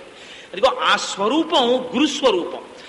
ఆ గురుస్వరూపాన్ని వైరాగ్యం వచ్చిన వాడు గురువు కాళ్ళు పట్టుకుంటే తప్ప భగవంతుడెవరో తెలుసుకోవడానికి కావలసిన గురి దొరకదు. ఈయన చిన్ముద్ర పట్టినవాడు, ఈయన జ్ఞానం ఇవ్వడానికి సిద్ధంగా ఉన్నారు. అటువంటి పరమాత్మని చేరాలంటే ఈ వైరాగ్యాన్ని పెంచి పోషించగలిగిన గురువు కావాలి. అలాంటి గురువు పాదాలు పట్టుకుంటే గురువుకు కావలసింది దక్షిణలు ఇచ్చేవాడు కాడు. ఇది యథార్థమైన మాట చెప్తున్నాను. బాగా ఎక్కువ డబ్బులు ఇచ్చే వాళ్ళని చేరతీసేటటువంటి లక్షణం ఉన్నటువంటి వారు ఇలాగా జ్ఞానాన్ని ఇచ్చేటటువంటి గురువులు అని శాస్త్రంలో ఎక్కడా చెప్పలేదు. అందుకే గురువులకి కావలసింది ఆర్తి అంతే. మీరు పీఠాధిపతుల్ని చూడండి, ఒక చంద్రశేఖర పరమాచార్యుల వారిని చూడండి, ఒక లేకపోయినట్టయితే జయేంద్ర సరస్వతి స్వామి వారిని చూడండి. అంతవరకు ఎందుకు మన ఊళ్ళో లేరు రంగరామానుజీయర్ స్వామి వారు, పరిపూర్ణానంద సరస్వతి స్వామి వారు. వీరందరికీ కావలసింది ఆర్తితో 4 విషయాలు నేర్చుకుందాం అనుకున్న శిష్యులు. అలాంటి వాళ్ళందరినీ కూర్చోబెట్టుకుని ఉపదేశాలు చేసి వాళ్ళకి శాస్త్రబోధ చేసి చెయ్యట్లా గురువులు. అందుకని వాళ్ళకి కావలసింది అటువంటి ఆర్తి కలిగిన శిష్యుడు కావాలి. ఆ శిష్యుడు దొరికితే వాడిని కూర్చోపెట్టుకుని గురువు చేసేటటువంటి గొప్ప ప్రయోజనం ఏమిటో తెలుసా అండి? ఆవు లాంటి వాడు గురువు, దూడ లాంటి వాడు శిష్యుడు. దూడ ఏమి చెయ్యక్కర్లేదు. ఆవు పొదుగు దగ్గరికి వెళ్ళి ఓ 2 మాటలు ఇలా ఇలా అంటుంది మూతితోటి. ఇలా అనగానే ఆవు తను తింటుంది. జాగ్రత్తగా ఏటి వారలా అక్కడ కాళ్ళు జారిపోకుండా మెడని జాపి గబగబ గబగబ గడ్డి తినేసి వచ్చి ఒక చోట కూర్చుని ఆ తిన్నదాన్ని మళ్ళీ నోట్లోకి తెచ్చుకుని బాగా నెమరవేసి ఆ లోపలికి పంపించి పాలు చేసి మంచి జ్ఞానవంతమైన ఆహారం చేసి తనేమీ తెలియని దానిలా నిలబడుతుంది. దూడ ఒక్కసారి పలుపిప్పుకోవడమే దూడ ప్రయోజనం. ఆ పాశం విప్పేస్తుంది ఆ దూడ. వచ్చి ఆవు పొదుగులో ఇలా మూతి పెట్టి 2 మాటలు పొడిచింది అనుకోండి, ఎవరొచ్చింది, నా దూడ కాదా, దూడ తెల్లగా ఉందా లేదా, నల్లగా ఉందా లేదా, ఇవన్నీ చూడదు ఆవు, వదిలేస్తుంది అంతే పాలు శిరంలోంచి. ఇక తాగడమే దూడ పని. ఇంకా గబ్బ గబ్బ గబ్బ గబ్బ ఉత్కంఠ అన్నారు. అందుకే దూడ తలకి ఇలా వంచితే పాలు దొరకవు, దూడ కంఠం ఎత్తి తాగాలి ఇలాగా. అందుకే చూడండి, మనం తింటే ఇలా తింటాం, అందుకే మనకి జ్ఞానం పట్ల ఉండదు. అంటే ఇలా తింటే వస్తుందా అని అనకండి. ఉత్కంఠ అని అందుకే ఆ మాట వాడారు. వాడు ఎంత ఉత్కంఠతో చూస్తున్నాడు రా అంటారు. ఉత్కంఠ అంటే కంఠం ఎత్తి. ఆవు పాలు జ్ఞానానికి గుర్తు. లేకపోతే పరమశివుడిని ఎత్తి మీద తీసుకొచ్చి పాలు పోసేయడం ఎందుకండి? కోటేశ్వరారు 4 రోజులు ఉపన్యాసాలు బాగా చెప్పారండి, మీ ఎందు మాకు ప్రీతి కలిగిందని బిందుడు పాలు తెచ్చి నా నెత్తి మీద పోసారనుకోండి, ఇంకెప్పుడన్నా వస్తానా ఉపన్యాసానికి? మరి పరమశివుడికి రోజు తీసుకెళ్లి పాలు పోసేస్తున్నారు, ఆయనకి ఎంత బాధ కలగాలి నిజంగాను. చంద్రశేఖర పరమాచార్యులు వారు కంచిలో అమ్మవారి గుడికి వెళ్ళారు. ఒకసారి వెళ్ళి అమ్మవారికి కుంభాభిషేకం చేద్దాం అనుకున్నారు.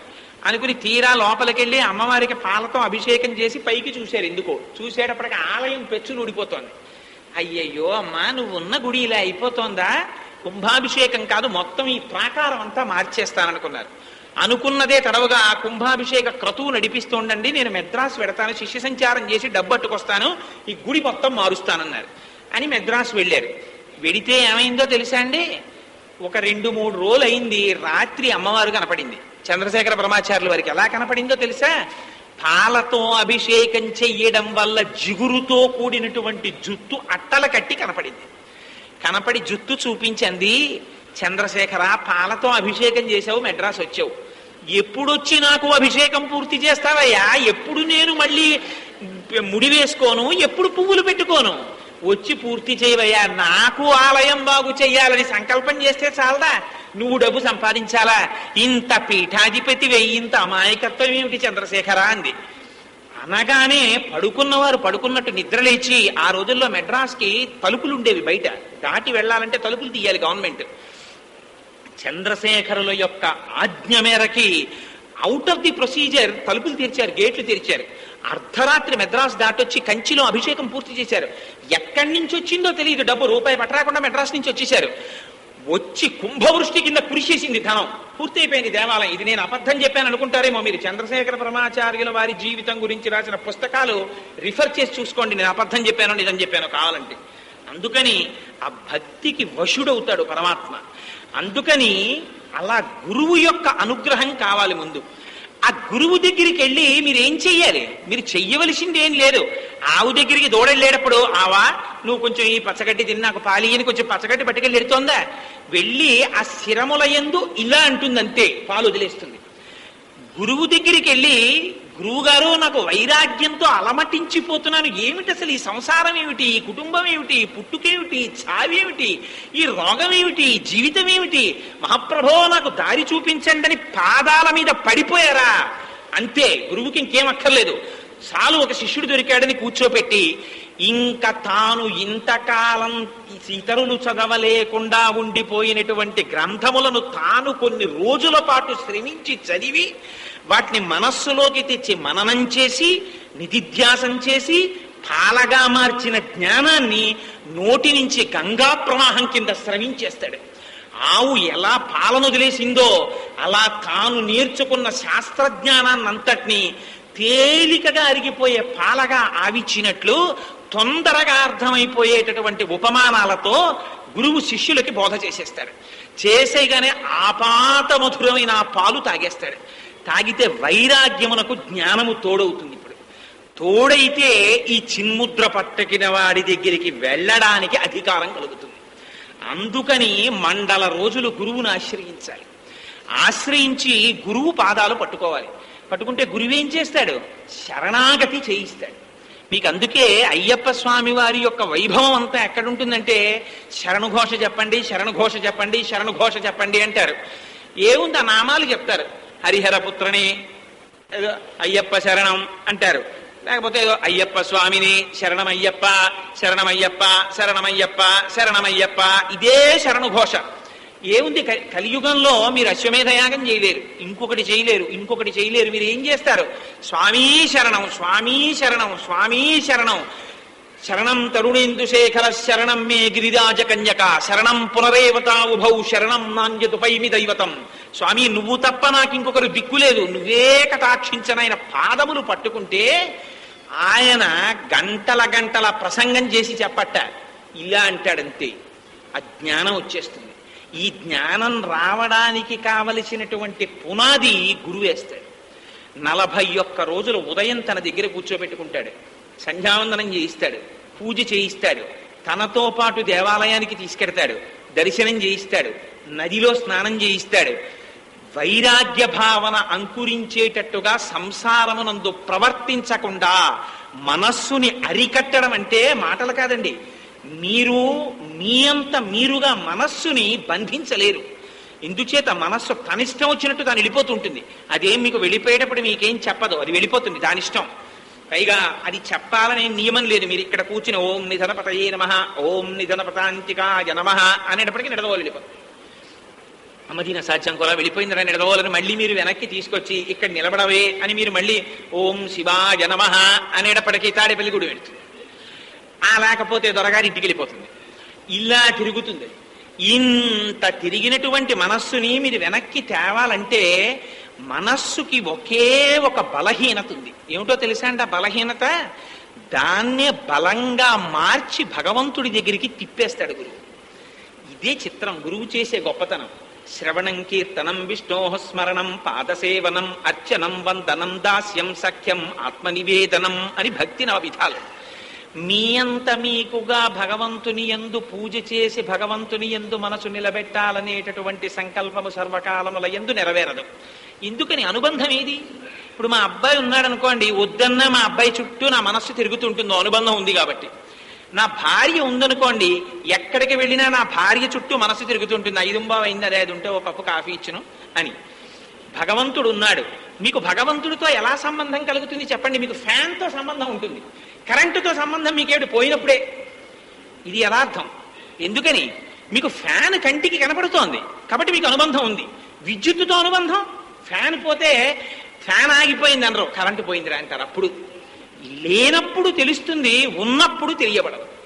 మీకు సుఖం ఉన్న ఫ్యాన్ తిరుగుతున్నంతసేపు మా ఫ్యాన్ మంచి బాగా తిరుగుతోంది అంటాడు. ఫ్యానులో కరెంటు ఫ్యాన్ తిప్పుతోంది అంటాం. ఫ్యాన్ ఆగిపోతే కరెంటు పోయిందంటాడు. కష్టం వస్తే భగవంతుడు గుర్తొస్తాడు, సుఖం ఉన్నప్పుడు భగవానుడు గుర్తురాడు. కానీ కష్టమునందు సుఖమునందు కూడా అక్కడే ఉండాలంటే మీ కంటికి కనపడనటువంటి వస్తువుతో మీకు అనుబంధం ఏర్పరచాలి. మీరు చూడని విద్యుత్ ఆ ఫ్యాన్ని తిప్పుతోందని మీ మనసు నమ్మేటట్టుగా చెప్పగలిగిన వాడోడు కావాలి. వాడి చెప్పినటువంటి దృష్టాంతముల చేత మీ మనస్సు ఇంతకు ముందు మీరు చూడని భగవంతుని యొక్క పాదముల దగ్గరికి వెళ్ళి నిలబడుతుంది. ఇలా నిలబడేటట్టు ఆలంబన ఇవ్వగలిగిన వాడు గురువు. ఇది మనస్సుకి బలహీనత. ఏ మనస్సు పసిపిల్లవాడు ఒక్కలాంటివి. ఎందుకో తెలుసా అండి? పిల్లవాడు ఏం చేస్తాడంటే ఎప్పుడు ఊరికే ఉండడు. వాడు తల్లి తెలివైంది. తల్లి ఏం చేస్తుందంటే పిల్లాడు ఏడుపు మొదలెడతాడు. ఏడుపు మొదలెట్టగానే ఒక కవ్వం పట్టుకెళ్ళి వాడికి ఇస్తుంది. ప్రమాదకరమైన వస్తువులు ఇవ్వరు. బ్లేడ్లు ప్యాకెట్ తీసుకెళ్లి చంటి పిల్లాడికి ఇవ్వరు ఆడుకోమని. ఒళ్ళు కోసేసుకుంటాడు వాడు. తల్లి ఒక కవ్వం ఇస్తుంది వాడికి, లేకపోతే ఇంత పూలదండ ఒకటి ఇస్తుంది.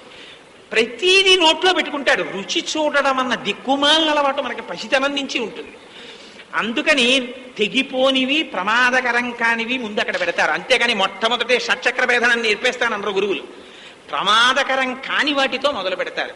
కూర్చోపెట్టి పునఃపునశ్చోత్తమ సంత్వవాది సుస్వాగతాం వాచముదీరయాన పునఃపునశ్చోదయతి వహృష్ట. భగవానుడు అంటే ఎవరనుకున్నావోయ్? ఎంత కరుణామూర్తి అనుకున్నావు? జగజ్జనని అంటే ఎలా ఉంటుందనుకున్నావు? నువ్వు ఒక్క నమస్కారం చేస్తే చాలోయ్ అమ్మవారు ప్రీతి చెందిపోతుంది.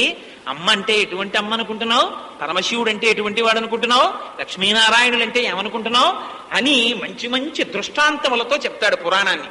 చెప్తే వీడి మనస్సు లగ్నం అవుతుంది. పిల్లాడికి ఓ వస్తువు ఇచ్చిందనుకోండి అమ్మ, వాడు కాసేపు కవ్వం ఇలా తిప్పుతాడు, గిరిగిరి గిరిగిరి చప్పుడు అవుతుంది.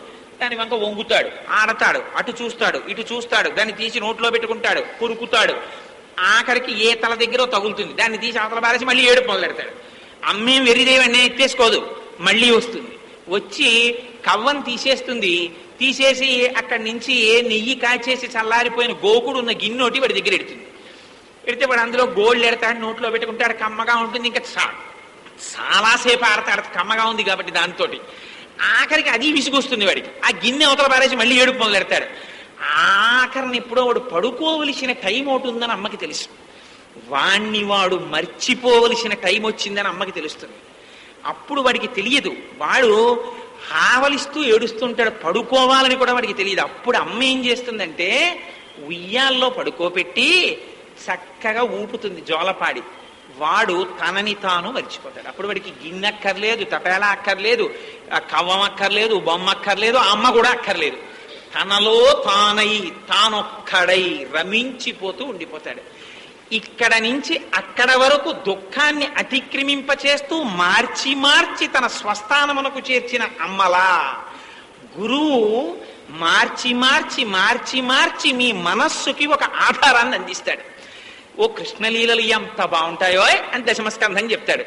మీ మనస్సు ఇంటికి వెళ్ళినా, వంట చేస్తున్నా, మాట్లాడుతున్నా ఎంత బాగున్నాయండి ఆ కృష్ణలీలలు, ఎంత బాగున్నాయండి అని 10 మాటలు తలుచుకుంటారు. ఇప్పుడు ఏమైంది? మనస్సుకు ఒక ఆలంబనం అందింది. అలా మీ మనస్సు దాని వైపుకు మొగ్గడం మొదలు పెడుతుంది. అటువైపుకి ఆభిముఖ్యం ఇస్తాడు, వదిలేయడు. అంతేకాదో ధ్యానం చెయ్యాలంటాడు. అప్పుడు మీ తెలియదు, మీరు చూసారా ఎప్పుడైనా, ఇదిగో ఇలా ఉంటాడో పరమాత్మ అంటే అని ముందు అంటాడు. అని మొదలెట్టిన తర్వాత అంటాడు, ఇదే పరమాత్మ అనుకుంటున్నావా? ఈ శివస్వరూపమే కాదు, అసలు కంటికి తెలియని బ్రహ్మము బ్రహ్మము అంటాడు. అదేమిటంటే మరి అలా ధ్యానం చేయడం? అప్పుడు ఆ ధ్యానం నేర్పుతాడు. చిట్ట చివరికి ఎక్కడికి తీసుకెళ్లిపోతాడు? లోపలికి తీసుకెళ్లిపోతాడు. అంతర్ముఖ సమారాధ్య బహిర్ముఖ సుదుర్లభ. అసలు బయట వెతికితే దొరికేవాడు కాదు రా, ఇక్కడే ఉంది ఆనందం అంటాడు. నిజంగా ఉయ్యాల్లో నిద్రపోయాక ఆనందం అనుభవించిన పిల్లవాడిలా తనలోకి తాను అంతర్ముఖుడై ఇక్కడే ఆనందాన్ని దర్శనం చేస్తూ బయట కష్ట సుఖాల యందు తామరాకు మీద నీటి బొట్టులా ఉండిపోయే స్థితికి గురువు పెంచేస్తాడు. ఆ పెంచేయడమే ఇరుముడి కట్టేయడం. 41 రోజుల దీక్ష తర్వాత 41 రోజులు వైరాగ్యాన్ని తీసుకెడతాడు. అందుకే 41 రోజులు కేశ సంస్కారం ఉండదు. కేశ సంస్కారం అంటే బలవంతంగా మానేయమని కాదు. పొద్దున్నే గడ్డం చేసుకోవడానికి లేదు కదండి, దీక్షలో ఉన్నాను కదా అని ఇలా తలుచుకు తలుచుకు తలుచుకు తలుచుకు బాధపడిపోమ్మని కాదు. దీక్ష అంటే గడ్డం చేసుకోవాలన్న స్పృహ బాధాకరమైపోతుంది. ఉదయాన్న లేవగానే గురువుగారు గుర్తొస్తారు. 4:30 అయ్యేటప్పటికీ గురువుగారు పాఠం మొదలెట్టేస్తారు. అయ్యప్ప స్వామి వారి వైభవము, ప్రాణాయామము, సంధ్యావందనము, పూజ, శరణగోక్ష, దీక్ష వైభవం మొదలెట్టేస్తారు. తామర పూసలమాల మెళ్ళో ఎందుకేశారో, తామర పూస అంటే ఏమిటో, నారాయణుడి నాభికమలంలోంచి మొదటి తామర పువ్వు ఎలా పుట్టిందో, అందులోంచి బ్రహ్మగారు ఎలా వచ్చారో, తామర పువ్వుకి మొదటి పూస అంటే ఏమిటో, ఆ తామర పూసకున్న అందం ఏమిటో, మెడలో రుద్రాక్షమాలు ఎందుకేస్తారో, రుద్రుడి కంటి నుంచి వచ్చినటువంటి నీటి చుక్క ఎలా రుద్రాక్ష అయిందో, రుద్రాక్ష వేసుకుంటే ఫలితం ఏమిటో, ఆ మాలంటే ఏమిటో, ఇవన్నీ గురువు ఒక్కొక్క రోజు ఒక్కొక్క ప్రసంగం చేస్తాడు. అమ్మో ఇవాళ తామర పూసల గురించి గురువు గారు చెప్తా అన్నారు. పిల్లాడికి అమ్మ, ఒరే నువ్వు స్కూల్కి వెళ్ళి వచ్చేసేటప్పటికి వాళ్ళ ఉల్లిగారులు చేసి పెడతానంటుంది. వాడు స్కూల్కి వెళ్ళిపోయి బెల్ల కొట్టేగానే అమ్మ ఉల్లిగారులు చేసేస్తున్నాడు, పరిగెత్తుకు వచ్చేస్తాడు. స్కూల్కి వెళ్ళేది ఉల్లిగారుల కోసం. అలా ముందు పంపించిన అమ్మ తర్వాత స్కూల్కి వెళ్ళడం ప్రయోజనం, జీవితాంతం ఉల్లిగారులు చేస్తుంది అమ్మ. స్కూల్కి పంపడం నేర్పుతుంది. అలా రేపు పొద్దున్న 4 గంటలకి మీ అందరికీ అసలు మెళ్ళో తామర పూసల మాల ఎందుకు వేసుకుంటారో, తామర పూస అంటే ఏమిటో రేపు తెలియచేస్తానంటారు గురువుగారు. అమ్మో అసలు మనకి తామర పూసల మాల ఎందుకు వేసుకుంటారో తెలియదురా, రేపు తెలుసుకోవాలని వీడు 3:30కి అలారం పెట్టుకుని 3:30కి లేవగానే అమ్మో 4 అయితే గురుగారు మొదలెట్టేస్తారు, గురుగారు మళ్ళీ అప్పుడు ఇంకా షేవ్ చేసుకుందాం, గడ్డం చేసుకుందాం అని ఉంటుందా? అసలు పోతుందా భ్రాంతి? వెళ్ళిపోతే 2 గంటలు అద్భుతమైన ప్రసంగం చేస్తారు. చేసేటప్పటికి మనసు లయమైపోతుంది. ఆ భక్తితో తెలతెలవారుతుండగా నీటికి తీసుకెడతాడు, ఏటిలో స్నానం చేయిస్తాడు. ఎందుకు చేస్తావో తెలుసా? ప్రవహిస్తున్న నీటిలో స్నానం, ఇగో చంద్రకిరణాలు పడతాయి, అందులోంచి విద్యుత్ తరంగాలు వస్తాయి, ఇది మనస్సుని ప్రచోదనం చేస్తుంది. మనశ్చంద్రమా మనసోజాత, ఆ మనస్సు లయమవుతుంది, ఆత్మదర్శనం అవుతుంది అని ఆ నీటిని గురించి చెప్తాడు, స్నానం గురించి చెప్తాడు. అడుగడుగున శాస్త్రబోధ చేస్తూ తీసుకొస్తాడు, దేవాలయ దర్శనం చేయిస్తాడు. ఇటువంటి గురువుకి మీరు ఏమిచ్చి రుణం తీర్చుకుంటారు? 41 రోజులు అలా మధించేస్తాడు మనస్సుని. మదించేస్తే భగవంతుడు తప్ప వేరొకటి తెలియనటువంటి స్థితిలో సంతృప్తం అయిపోతుంది మనస్సు. ఏది చూసినా అయ్యప్పే కనపడుతుంటారు, ఇంకా ఎక్కడ చూసినా అయ్యప్పే. అందుకని ఇంకా ఆఫీసులో పక్క కొలీగిని పిలవలసి వచ్చింది అనుకోండి, కోటేశ్వరారు అని పిలవడం, స్వామి అంటాడు. ఆఫీసర్ గారితో మాట్లాడనుకోండి, స్వామి అంటాడు. కూరగాయల వాడు వచ్చాడు అనుకోండి, స్వామి కూరలు ఎంతకిస్తారు అంటాడు. పాలవాడు వస్తే స్వామి పాలు ఎంతకు పోస్తారు అంటాడు. ఏమైంది? ప్రతిదానిలో తనను నియమించి పోషించి భరించి వహిస్తున్నటువంటి పరబ్రహ్మమును దర్శనం చేస్తాడు. ఈ స్థితికి పెంచిన వాడెవరు? గురువు. గురువు ఈ స్థితికి తీసుకెళ్ళిపోతాడు. తీసుకెళ్ళి ఇంకా ఇప్పుడు చిన్ముద్ర పట్టిన వాడి దర్శనం వీడు చెయ్యొచ్చు అనుకుంటే ఇరుముడి కడతాడు. ఆ ఇరుముడికి ఇరుముడని పేరు, 2 ముళ్ళని. ఏమిటా ఇరుముడి అంటే అందులో రహస్యం భోజనమిది. ఆ 2 కింద విడిపోయి ఉంటుంది. ఒక దానిలో 3 దోషిళ్ల బియ్యం పోయమంటారు, 3 పిడికిళ్ల బియ్యం. అందులో దేహాన్ని పోషించుకోవడానికి కావలసినటువంటి సాధన సామాగ్రిని అందులో వేస్తారు. 2వ భాగంలో పరమేశ్వరార్చనకి కావలసినటువంటి వస్తువులు పటికి బెల్లం, విభూతి చాలా ప్రధానంగా వేస్తారు. నిన్నటి రోజున మీకు విజ్ఞాపన చేసి ఉన్నాను. విభూతి అంటే మహదైశ్వర్యము అని పేరు. ఐశ్వర్యములలోకెల్లా ఐశ్వర్యము విభూతి. ఎందుకంటే ఇది జ్ఞానమునకు పరాకాష్ఠ. ఈ ప్రపంచమంతా చిట్ట చివరికి లయమైపోతుందని తెలుసుకుంటాడు. ఆ తెలుసుకోవడమే ఆ విభూతి. ఆ విభూతిని తీసుకుంటాడు. అందుకే అయ్యప్ప స్వామికి విభూతి అభిషేకం అంటే ఇష్టం. నిజంగా భగవంతుడికి ఆ దాంతో చేస్తే ఆయన ప్రీతి పొందుతాడు అది కాదండి. అందులో ఉన్న రహస్యం వేరు. పాలతో శివుడికి అభిషేకం చేస్తాం. పాలు అంటే సమీకృత ఆహారం. పిల్లవాడు ఇతరాలు తినడు. వాడికి ఆవకాయ అన్నం, లేకపోతే క్యాలీఫ్లవర్ మసాలా పెట్టిన కూర ఇవన్నీ పిల్లాడికి పెట్టరు కదా. కానీ శరీరం పెరగాలి, పాలు పోస్తారు వాడికి. పాలు తాగితే వాడు భోజనం చేసేసినట్టే. అంతేగాని ఏమిటో మా పిల్లాడికి పాలు పట్టి నేను భోజనం చేస్తూ కూర్చున్నానని తల్లి ఏడుస్తూ కూర్చోదు. సంతోషంగా వాడికి పాలు పట్టేస్తుంది, అంతే వాడి భోజనం అయిపోతుంది. అందుకని పాలు సమీకృత ఆహారం. పాలు శివుడి మీద పోస్తే మనం ఏమడుగుతామంటే, స్వామి నువ్వు క్షీరమును స్వీకరించి నాకు జ్ఞానము నిమ్మని అడుగుతాం. తేనె ఆశాంతం తీపి ముద్ద. తేనె తీపికి ముద్ద, అందుకు మధు అని పేరు. అది తాగిన కొద్దీ మత్తెక్కుతుంది తేనె. సుందరకాండలో చెప్తారు, గాయంతికే చిత్, ప్రణమంతికే చిత్, నృత్యంతికే చిత్, ప్రహసంతికే చిత్, పతంతికే చిత్, విచరంతికే చిత్, ప్లవంతికే చిత్, ప్రళపంతికే చిత్. ఎంత తాగితే అంత మత్తు. అందుకని విషయముల యొక్క సుఖము ఎన్ని అనుభవించినా ఇంకా తీసుకురా అనుభవిస్తానంటుంది. ఆ విషయములు మత్తెక్కించేస్తాయి. విషయములలో విషం ఉంటుంది. ఏమిటా విషం? కాలం వెళ్ళిపోతూ ఉంటుంది, భగవదార్చన మర్చిపోతాడు. అందుకని ఈ విషయముల పట్ల లంపటాన్ని విరచి భగవంతుని పట్ల అనురక్తి నిమ్మని అడగడానికి తేనెతో అభిషేకం చేస్తారు, పెరుగుతో అభిషేకం చేస్తారు. పెరుగు తోడుకుంటుంది. ఈ తోడుకున్న పెరుగు గడ్డ కడుతుంది. అదే రకరకాలుగా ఉండేటటువంటి అభిమానం. నా అంత వాణ్ణి నేను ఫలానా కులంలో పుట్టాను, నేను ఫలానా పుస్తకం చదువుకున్నాను, నేను ఫలానా సాంప్రదాయం వాణ్ణి, నేను ఫలానా రకమైనటువంటి ఉపన్యాసాలు చేయగలను. ఈ వెర్రి వెర్రి అభిమానాలన్నీ ఉండడమే పెరుగు తోడుకోవడం. స్వామి నాకు ఇటువంటి అభిమానాలు వద్దు, ఇవన్నీ నీ విభూతిగా నాకు కటాక్షించావు తప్ప నావా అన్న భక్తి అలవరుచుకోవడం పెరుగుతో అభిషేకం చేయడం. నీతితో అభిషేకం చేస్తారు. నెయ్యి అంటే ఇలా గడ్డ కట్టిపోయి ఉంటుంది, నోట్లో వేసుకుంటే అపారమైనటువంటి రుచి. కానీ దాంతో నేతి పిసర్లు ఎంత ఎక్కువ తింటే అంత దాహం. అది దేహాత్మాభిమానం. ఇది నేను ఇది నేను ఇది నేను అని పెంచుకున్న కొద్దీ అది పెరిగిపోయి లోకమునకు కంటకుడిగా తయారైపోతాడు. అందుకని దేహాత్మాభిమానం పోవాలని కోరుకోవడం నీతితో అభిషేకం. పంచదార అహంకారం.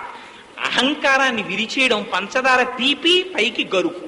వాడు చాలా పండితుడే కానీ అహంకారం, రావణాసురుడిలో ఉంటాడు. ఆ అహంకారం విరిచేయమని అడగడం పంచదారతో అభిషేకం. పంచామృత అభిషేకం చేస్తారు. విభూతితో అభిషేకం భగవత్ సంబంధమైనటువంటి జ్ఞానాన్ని అపేక్షించడం. అందుకని ఇరుముడిలో విభూతి వేస్తారు. విభూతి వేసి గురువు మాత్రమే శిరస్సున పెడతాడు ఆ ఇరుముడిని. అంటే స్వామి దర్శనమయ్యేంత వరకు ఈ ఉపాధిని పోషించుకుంటాడు. ఈ ఉపాధి లేకపోతే దర్శనం జరగడం కష్టం. దీన్ని ఋతుమంతముగా మార్చాడని గుర్తు గురువు. దీన్ని ఋతుమంతం అంటారు. అప్పటి వరకు దీంట్లో ఎందుకున్నాడు? సుఖాలను అనుభవించడానికి. ఇప్పుడు ఎందుకున్నాడు? భగవద్ దర్శనానికి. దీనికి ఏం తింటాడు? రుచుల కోసం తినడం. అప్పటి వరకు ఏం తిన్నాడు? రుచి కోసం తిన్నాడు. కొంచెం ఉప్పు తక్కువైతే ధర్మేచ అర్థేచ కామేచ నాతి చరామి మంత్రాలన్నీ మర్చిపోతాడు. కుక్క పిల్ల, పిల్లి పిల్ల అన్ని పెళ్ళానికి పేర్లెట్టి తిడతాడు. ఇప్పుడేమైంది? ఇరుముడి కట్టుకుంటే ఆ పక్కన ఎక్కడో కూర్చుని జాగ్రత్తగా వండుకుని ఇంత కబళాన్ని అక్కడ పెట్టుకుంటే రుచితో నిమిత్తం లేకుండా తింటాడు. ఎందుకు? అక్కడ దర్శనం అయ్యే వరకు ఇది నిలబెట్టడానికి. అది గురువుగారి ఆజ్ఞ. అక్కడికి వెళ్ళి నువ్వు అభిషేకం చెయ్యాలి విభూతితో. అందుకని దీన్ని ఉంచుకోమన్నారు. అందుకని ఇది ఉండడానికి తింటాడు. ఎంత మార్పు వచ్చేసిందో చూడండి. అంటే వశం చేసుకుంటున్నాడు ఒక్కొక్క గుణాన్ని. దేహాన్ని నిలబెట్టుకుంటాడు. వెళ్లే ముందు గురువుగారు ఒక గొప్ప ప్రక్రియ చేస్తాడు. కొబ్బరికాయను ఒక దాన్ని తెచ్చి శిఖ తీసి 3 కన్నులలో ఒక కన్ను పొడిచి నీరు తీసేసి ఎండబెట్టి నీతిని పోసి లక్క పెట్టి సీలు వేసి ఇరుముడిలో పెట్టి ఇది తీసుకెళ్లి కొబ్బరికాయలోనున్న నీతితో అయ్యప్ప స్వామిని అభిషేకించి కొబ్బరికాయని హోమగుండంలో బారాయి. అలాగే గురువు గారు అని ఆ కొబ్బరికాయ పట్టుకుని ఎడతాడు. ఈ ఇరుముడి కట్టుకునే వాళ్ళందరూ శరణఘోష చెప్తుంటారు. అయ్యప్ప స్వామి ఏ శరణం, అయ్యప్ప శరణం, స్వామి శరణం, అయ్యప్ప శరణం అని గురువు గారు ఇవి పోస్తుంటారు. ఏమిటి ఇదంతా? ఎందుకు ఈ రిచువల్ అంటే దాంట్లో గొప్ప రహస్యం ఉంది. కొబ్బరికాయ ఎంత మిగిలినటువంటి కాయలు ఏవైనా గింజలు వేస్తే లేస్తాయి. ఒక్క కొబ్బరికాయ మాత్రం గింజ వేస్తే లేవదు, కాయ వేస్తే లేస్తుంది.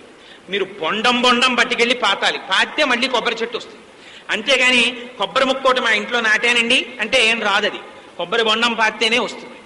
కొబ్బరి బొండం పూర్ణఫలం. మీరు ఎప్పుడైనా పూర్ణకుంభం పెట్టారనుకోండి, కొబ్బరి బొండం పెట్టాలి. పూర్ణాహుతి చేశారనుకోండి, కొబ్బరికాయ పనికిరాదు. కొబ్బరికాయ లోపల ఉన్న నీరు తనంత తాను హరించుకుపోయి కొబ్బరి పెంకు నుంచి తనంత తాను విడిపోయి లోపలికి నీరు ఎలా వెళ్ళిందో తెలియదు, ఆ నీరు ఎలా ఆవిరైపోయిందో మీకు తెలియదు. పెంకుతో కొబ్బరి విడిపోతుంది, విడిపోయి లోపలే ఇలా ఉండిపోతుంది. కొబ్బరికాయని తీసి ఇలా అంటే గుడుగుడు ఆడుతూ ఉంటుంది, కానీ లేదా ఉంది కొబ్బరికాయలో. ఆ కొబ్బరికాయని పగలగొట్టారనుకో పెంకు అయిపోతుంది, కొబ్బరి ఒక్కటి కొబ్బరి వస్తుంది. దాన్ని వండుకు తినడానికి వీల్లేదు. కురిడి అయిపోయింది అనుకోండి, దాన్ని పూర్ణాహుతిలో వేసేయమంటారు. తీసుకెళ్లి పూర్ణాహుతిలో వేసేస్తారు. వేసేస్తే పూర్ణాహుతి అంటే అక్కడతో ఫలితం పూర్తయిపోతుంది. ఆ అగ్నిహోత్రాన్ని చూసి నమస్కారం చేస్తారు. పూర్ణాహుతికి ప్రదక్షిణం చేసేస్తే క్రతువంతటికి చేసేసినట్టే నమస్కారం చేసేస్తారు. ఏమిటి కొబ్బరికాయకి విచిత్రం? కొబ్బరికాయకి పైన పీచు అంటే పైన ఉండేటటువంటి పీచు, లోపల పెంకు, ఆ లోపల కొబ్బరి, నారికేళ పాకం అని పేరు. ఇన్ని పగలకొట్టి కొబ్బరిని పళ్ళతో పీకు తింటే రుచి, లేకపోతే కొబ్బరి రుచి తెలియదు. అలా స్థూల సూక్ష్మ కారణ శరీరములకు అసలు కారణమైనటువంటి బ్రహ్మం ఇక్కడ ఉంటుంది. ఇది తెలుసుకోవాలంటే ఈ మూడింటిని తీయాలి. ఇది తీయడం మనకి చేత కాదు. సత్వ రజస్ తమస్ అనేటటువంటి 3 గుణముల చేత ఆవురింపబడి జాగ్రత్త స్వప్న సుషుప్తి అనే 3 అవస్థల్లో తిరుగుతుంటాడు ఎప్పుడు.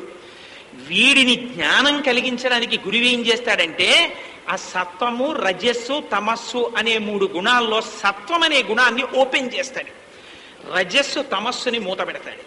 అంటే ఏమి కాదండి, రామకృష్ణ పరమహంస మాటల్లో అయితే తేలికగా చెప్పాలంటే సత్వరజస్ తమస్సులంటే 3 దొంగలు అడవిలో ఉన్నారట. ఎవడో పాపం డబ్బున్నవాడు అడవిలో వెళ్ళిపోతున్నాడు, దొంగలు పట్టుకున్నారు.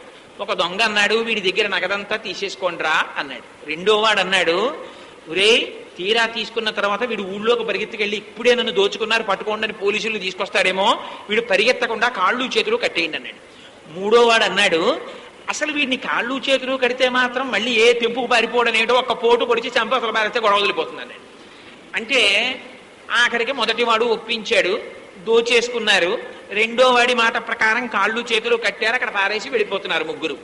ఆ ధనం పట్టుకుని చాలా దూరం వెళ్ళారు, పడుకున్నారు. మొదటి వాడికి అయ్యో పాపం వాడు డబ్బు తీసుకున్నాం, కాళ్ళు చేతులు కట్టేశాం, కొంప తీసి ఏ పాము ఏ పులో వస్తే వాడు పరిగెత్తలేడు కదా, ఎందుకు వచ్చిందని వెనక్కి వచ్చాడు.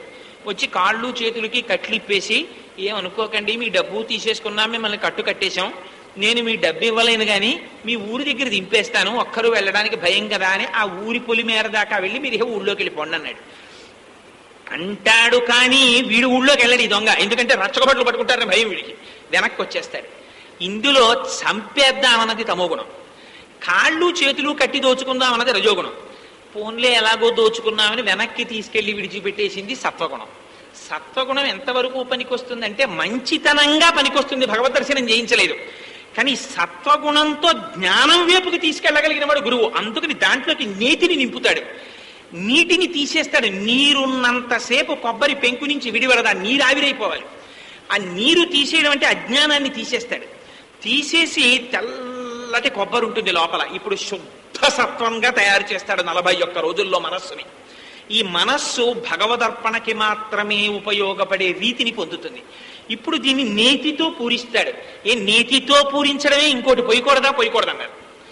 ఎందుకు పోయకూడదు అంటే భగవంతుని యొక్క గుణ విభూతులు ఏ కథలుగా శాస్త్రములలో చెప్పబడ్డాయో అటువంటివి చెప్పబడినటువంటి వాటికే పాలు అని పేరు. ఆ పాలని వైరాగ్యం అనేటటువంటి అగ్నిహోత్రం తగలగానే పైకి పొంగుతుంది. పొంగగానే ఆచార్యుడనేటటువంటి వాడు తజ్జలాన్ అనేటటువంటి నీళ్లు తెచ్చి చిలుకుతాడు. భగవంతుని రూపగుణ విభూతులను అత్యంత అందముగా వర్ణన చేస్తాడు. చేస్తే ఆ తాత్కాలికముగా వచ్చిన వైరాగ్యం లోపలికి దిగి పాలు ఉడికి కమ్మగా తయారై పైన తెట్టు కడతాయి. అయితే అక్కడతో సరిపోతుందా? సరిపోదు.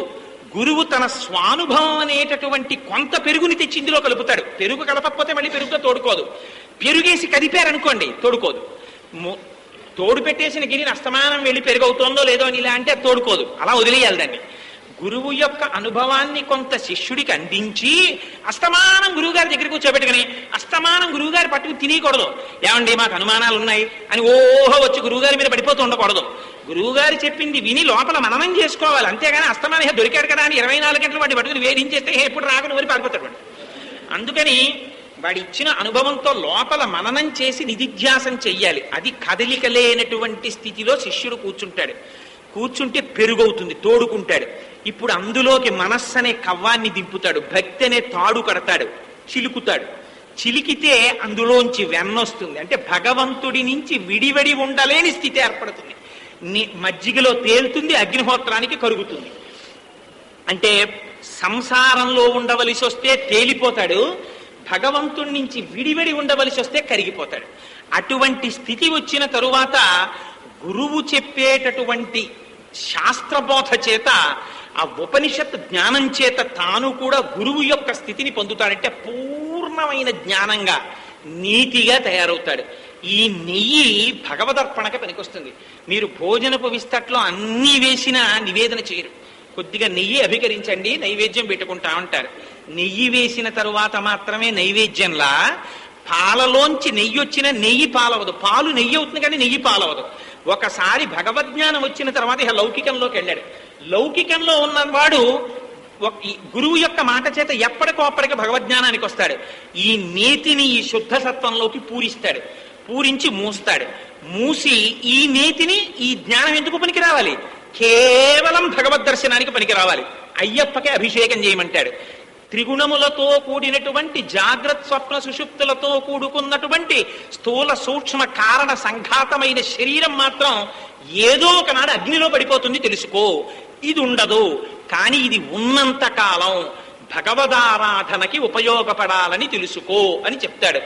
ఇది ఉండదని తెలుసుకున్నాను, ఉన్నన్నాళ్ళు నీ సేవకు ఉపయోగపడాలని కోరుకుంటున్నానని చెప్పడమే దీన్ని పట్టుకెళ్లి హోమంలో పారేస్తాడు.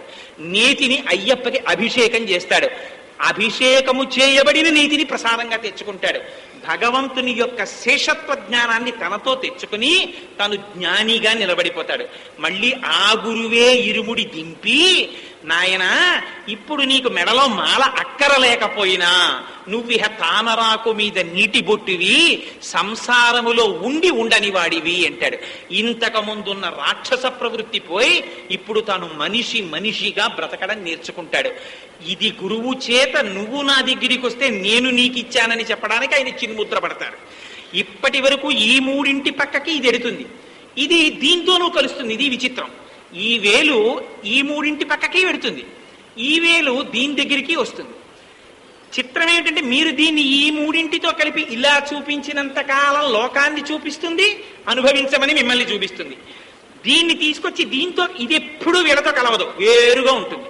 కానీ ఇది లేకపోతే ఇవి ఉండి ప్రయోజనం లేదు. మీరు చాలా జాగ్రత్తగా గమనించాలి ఈ ముద్రని. బొటనవేలు తీసేశారనుకోండి, అందుకే శాస్త్రంలో బొటనవేలు తీసేస్తారు. ఈయనకి ద్రోణాచార్యుల వారు ఏకలవ్యుడికి ఏ వేలు తీసేశారు? బొటనవేలు తీసేశారు. సరి అయిన ప్రయోగం చెయ్యట్లేదు కాబట్టి. ఆయనే అనవసరంగా తెలియదు. ఇప్పుడు భారతం ఎందుకు కానీ మహాప్రభు ఆ బొటనవేలు తీసేశారు. బొటనవేలు చాలా ముఖ్యమైనటువంటిది. బొటనవేలుకి బ్రహ్మమని పేరు, ఈశ్వర అని పేరు దీనికి. ఇది లేదనుకోండి ఇవి ఉండి అనవసరం, గ్రిప్ ఉండదు, పట్టు ఉండదు. ఇది ఉందనుకోండి ఇవన్నీ కలిపి పట్టుకుంటాయి. ఇది లేదనుకోండి ఉండి పట్టుకో. అందుకని కానీ అలా అని వీటి పక్కకి ఇది వెళ్ళి నించోదు, ఇది వేరుగా నించుంటుంది. నించుని వీటికి పట్టిస్తుంది. బ్రహ్మము గుణములకు దేహమునకు ఆలంబనగా ఇక్కడే ఉంటుంది బ్రహ్మం. ఆ బ్రహ్మము వలన ఇవన్నీ భాషిస్తాయి. కానీ బ్రహ్మమునకు వీటితో సంబంధం లేదు, తను వేరుగా ఉంటుంది. తను వేరుగా ఉన్న బ్రహ్మము తానే అంతర్ముఖుడవడం, తను వంగడం. ఇప్పటి వరకు జీవుణ్ణి నేను కష్టం నేను సుఖం లోకంలో అనుభవిస్తున్నాను అనుకున్న నాళ్ళు ఇలా చూపిస్తాడు. అందుకని పూజలో ఇది నిషిద్ధం, ఎప్పుడు ఇలా అంటుంది. నీ సంగతి చూస్తానన్నాడు అనుకోండి ఇలా అంటాడు, అంతేకాని నీ సంగతి చూస్తానని ఇలా అండి అవడు, ఇలా అంటాడు. లోకం పట్ల కక్ష, లోకము పట్ల ప్రీతి, ఈ రెండు దీనితో వెల్లడవుతాయి. ద్వంద్వం చూపించినంత కాలం ఇది. ఇప్పటి వరకు రెండు రెండని చూపించి భ్రాంతిలో పెట్టింది రెండు కాదు, ఉన్నది ఒకటే. అంటే ఇది వంగాలి. ఇది వంగాలంటే 41 రోజులు గురువు మాటలు వినాలి. వింటే ఇది వంగుతుంది, వంగి దీంతో కలుస్తుంది. పూర్ణాత్ పూర్ణమిదం అని ఇది పూర్ణమైపోతుంది. ఇప్పటి వరకు జీవుడు అన్నవాడు బ్రహ్మమైపోతాడు. ఈ మూడు అలా నిలబడిపోతాయి. సత్వమునకు, రజస్సుకు, తమస్సుకు, జాగ్రత్తకు, స్వప్నమునకు, సుషుప్తికి తాను సాక్షిగా నిలబడిపోతాడు. అప్పుడు రమణులు మాట్లాడినట్టు మాట్లాడతాడు. ఇది చూస్తోంది అంటాడు, ఇది పడుకుంది అంటాడు, ఇది గాఢ నిద్ర పోయింది అంటాడు. తానెవరు? దీని మెలకువకు, దీని స్వప్నమునకు, దీని సుషుప్తికి తాను సాక్షి. దీని తలనొప్పికి, దీని కాళ్ళ నొప్పికి, దీని విసుక్కి, దీని కీర్తికి, దీని తిండికి తాను సాక్షి. దీనికి తనకి సంబంధం లేదు. ఇది వెళ్ళిపోతుంది, తాను వెళ్ళడు, తాను ఎప్పుడు ఉండిపోతాడు. తను వెళ్ళడం లేదు, ఎప్పుడు తను పూర్ణుడు, తను వెళ్ళడానికి చోట్లేదు, తను స్థాణువు, ఎప్పుడు తాను అంతటా నిండి నిబిడీకృతమైన వాడు. అందుకని ఇది పూర్ణమైపోయి ఉంటుంది. ఇవి మూడు మారిపోతుంటాయి. ఒకనాడు సత్వం ఉంటుంది, ఒకనాడు రజస్సు ఉంటుంది, ఒకనాడు తమస్సు వస్తుంది, ఓనాడు కోపం వస్తుంది. ఏమిటో నీకు ఇంత కోపం వచ్చింది ఇవాళ అనే కోపాన్ని కూడా తమాషాగా చూస్తుంటాడు పక్క నుంచి. ఇది నిద్రపోయింది, ఓహో ఇది నిద్రపోయింది అంటాడు. ఇది చూస్తోంది తమాషా, ఇది లోకాన్ని చూస్తోంది అంటాడు. తనకన్నా దీన్ని వేరు చేసి తాను ఇప్పటి వరకు ఏం చేశాడు? లోకాన్ని చూశాడు. ఇప్పుడు ఏం చేస్తున్నాడు? తనని తాను చూసుకుంటున్నాడు. లోనున్న నేను బ్రహ్మముగా నిలబడతాడు. ఇప్పుడు జీవుడు బ్రహ్మము కాడు, తానే బ్రహ్మముగా నిలబడి శరీరాన్ని, లోకాన్ని, త్రిగుణాల్ని, అవస్థల్ని సాక్షిగా చూస్తూ ఉంటాడు. చూసి చిట్ట చివర ఇది పడిపోతూ ఉండడాన్ని కూడా సాక్షిగా చూస్తాడు. చూసి ఇది పడిపోయిందంటాడు, ఇది పడుకున్నట్టే, ఇది నిద్రపోయినట్టే, ఇది గాఢ సుషుప్తిలోకి వెళ్ళినట్టే, దీనికి ఆకలేసినట్టే, ఇది పడిపోతోందంటాడు. ఇది పడిపోతున్నప్పుడు కూడా తను సాక్షియే, దీంతో తనకి బెంగలేదు. అందుకని దీనితో తాను తాదాత్మ్యత పొందకపోవడమే ఈ చిన్ముద్ర. ఈ చిన్ముద్ర జ్ఞానం. ఈ జ్ఞానానికి కోరిక లేదు. మా అబ్బాయికి ఉద్యోగం వస్తుందా, మా ఆవిడికి ప్రమోషన్ వస్తుందా, నాకు ట్రాన్స్ఫర్ అవుతుందా, దీనికి చిన్ముద్రకి సంబంధం లేదు. అందుకని చిన్ముద్రని కోరుకున్నవాడు అభయముద్రలు కోరుకున్న వాళ్ళలాగా ఈ కోరికలతో వెళ్ళాడు. జ్ఞానాన్ని కోరుకున్నవాడు గురువు దగ్గరికి వెళ్ళి 41 రోజులు మండల దీక్ష చేసి అయ్యప్ప దర్శనానికి వెడతాడు. వెడితే ఆయన చిన్ముద్ర పట్టి ఇలా అంటాడు. అసలు ఈ భక్తి నీకు ఏర్పడకపోతే ఈ జ్ఞానం రాదు. అందుకని ఇప్పుడు జ్ఞానం వచ్చిందని భక్తిని వదిలేస్తే ఇది నిలబడదు. అందుకని ఈ భక్తిని, జ్ఞానాన్ని నిలబెట్టుకోమంటారు. అందుకని తాను జ్ఞాని అయినా బ్రహ్మమునంతటా అయ్యప్పని చూస్తాడు. చూసి ఏది కనపడినా దీక్ష అయిపోగానే అమ్మయ్య అయిపోయింది దీక్షని, పూర్వం తాను ఎలా ప్రవర్తించాడో దానికి 10 రెట్లు మళ్ళీ ప్రవర్తించమని కాదు. గురువు యొక్క శాస్త్రవచనం లోపల తిరుగుతూనే ఉండాలి. తిరుగుతూనే ఉంటే పదునెట్టాంబడి ఎక్కుతాడు. ఒక్కొక్క మెట్టు ఎక్కుతాడు. అదే అష్టరాగాలంటారు. 8 రాగాలని కామ, క్రోధ, లోభ, మద, మోహ, మాత్సర్యాలు, ఈర్ష్యాద్వేషములు, పంచభూతములు, పృథివీ, ఆపస్తేజో, వాయుర్, ఆకాశములు, సత్వ, రజస్తమో గుణములు. ఆ తర్వాత విద్య, అవిద్య. ఈ 18 ఎక్కుతాడు. ఎక్కడం అంటే ఏమిటి? ఇందాక చెప్పానే, వశం చేసుకుంటాడు. ఒక్కొక్క తత్వాన్ని వశం చేసుకుని తాను అధికారాన్ని పొందుతాడు. పొందితే ఈ 18ని దాటితే ఉంటుంది. అయ్యప్ప స్వామి ఉంటారు, నెయ్యి అభిషేకం అయిపోతుంది, తాను ప్రసాదం తీసుకుంటాడు. అంటే ఏమైంది? తానే అయ్యప్పగా మిగిలిపోతాడు. అందుకని దీక్ష తీసుకున్న వాళ్ళని మళ్ళీ వేరు పేరుతో పిలవరు. అయ్యప్ప అయ్యప్ప అయ్యప్ప అని పిలుస్తారు. ఏమిటి ఆయన పేరు లేదా? కోటేశ్వరరావు అని పేరుంది కదా, ఏమిటి సడన్ గా ఆయన తీసుకుంటే అయ్యప్ప అని పిలవడం ఏమిటి? అంటే వారి కంటికి వేరొకరు అయ్యప్ప తప్ప ఇంకొకరిలా కనపడరు. అయ్యప్ప కనపడితే మిగిలిన వారికి కూడా వారు దీక్షలో ఉన్నారు కాబట్టి వారి తేజస్సు చేత వెలిగిన దీపము ఆరిన దీపాన్ని వెలిగించినట్టు దీక్ష లేని వారికి కూడా బ్రహ్మమే కనపడుతూ ఉంటుంది.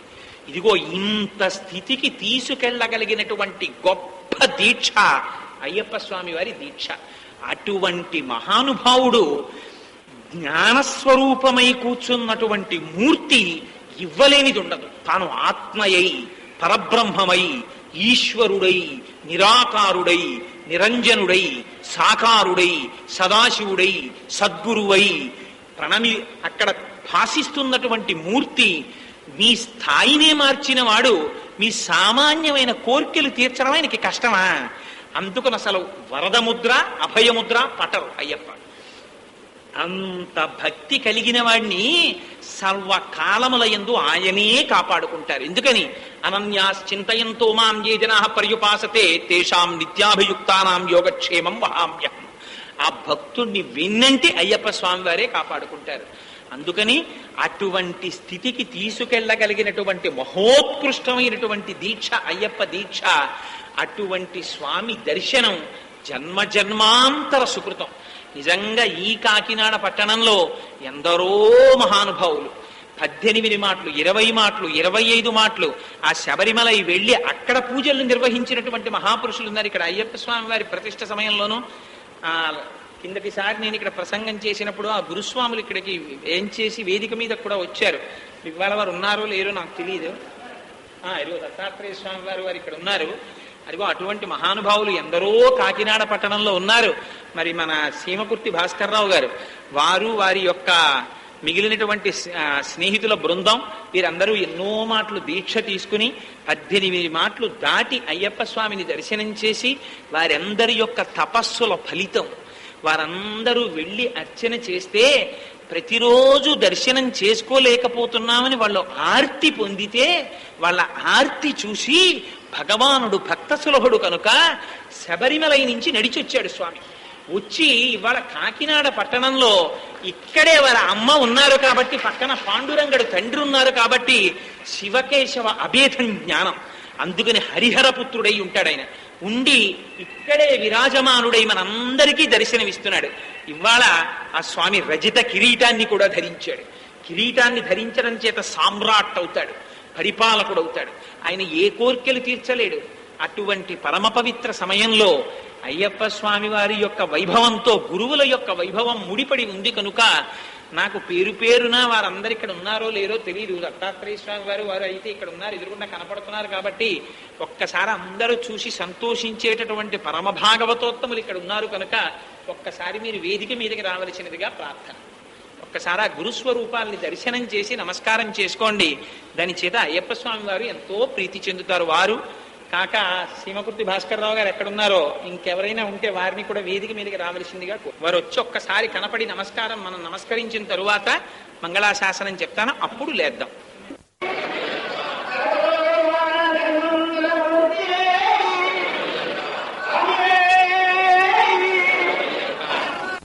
సర్వైశ్చ పూర్వైరాచార్యైః సత్కృతాయాస్తు మంగళం. మంగళం కోసలేంద్రాయ మహనీయ గుణాత్మనే చక్రవర్తితనూజాయ సర్వభౌమాయ మంగళం. ఉమాకాంతాయ కాంతాయ కామితార్థప్రదాయినే శ్రీగిరీశాయ దేవాయ మలినాథాయ మంగళం. కరచరణకృతం వా కర్మ వాక్కాయజం వా శ్రవణనైనజం వా మానసం వాపరాధం విహితమవిహితం వా సర్వమేత్తక్షమస్వ. శివ శివ కరుణాబ్ధే శ్రీ మహా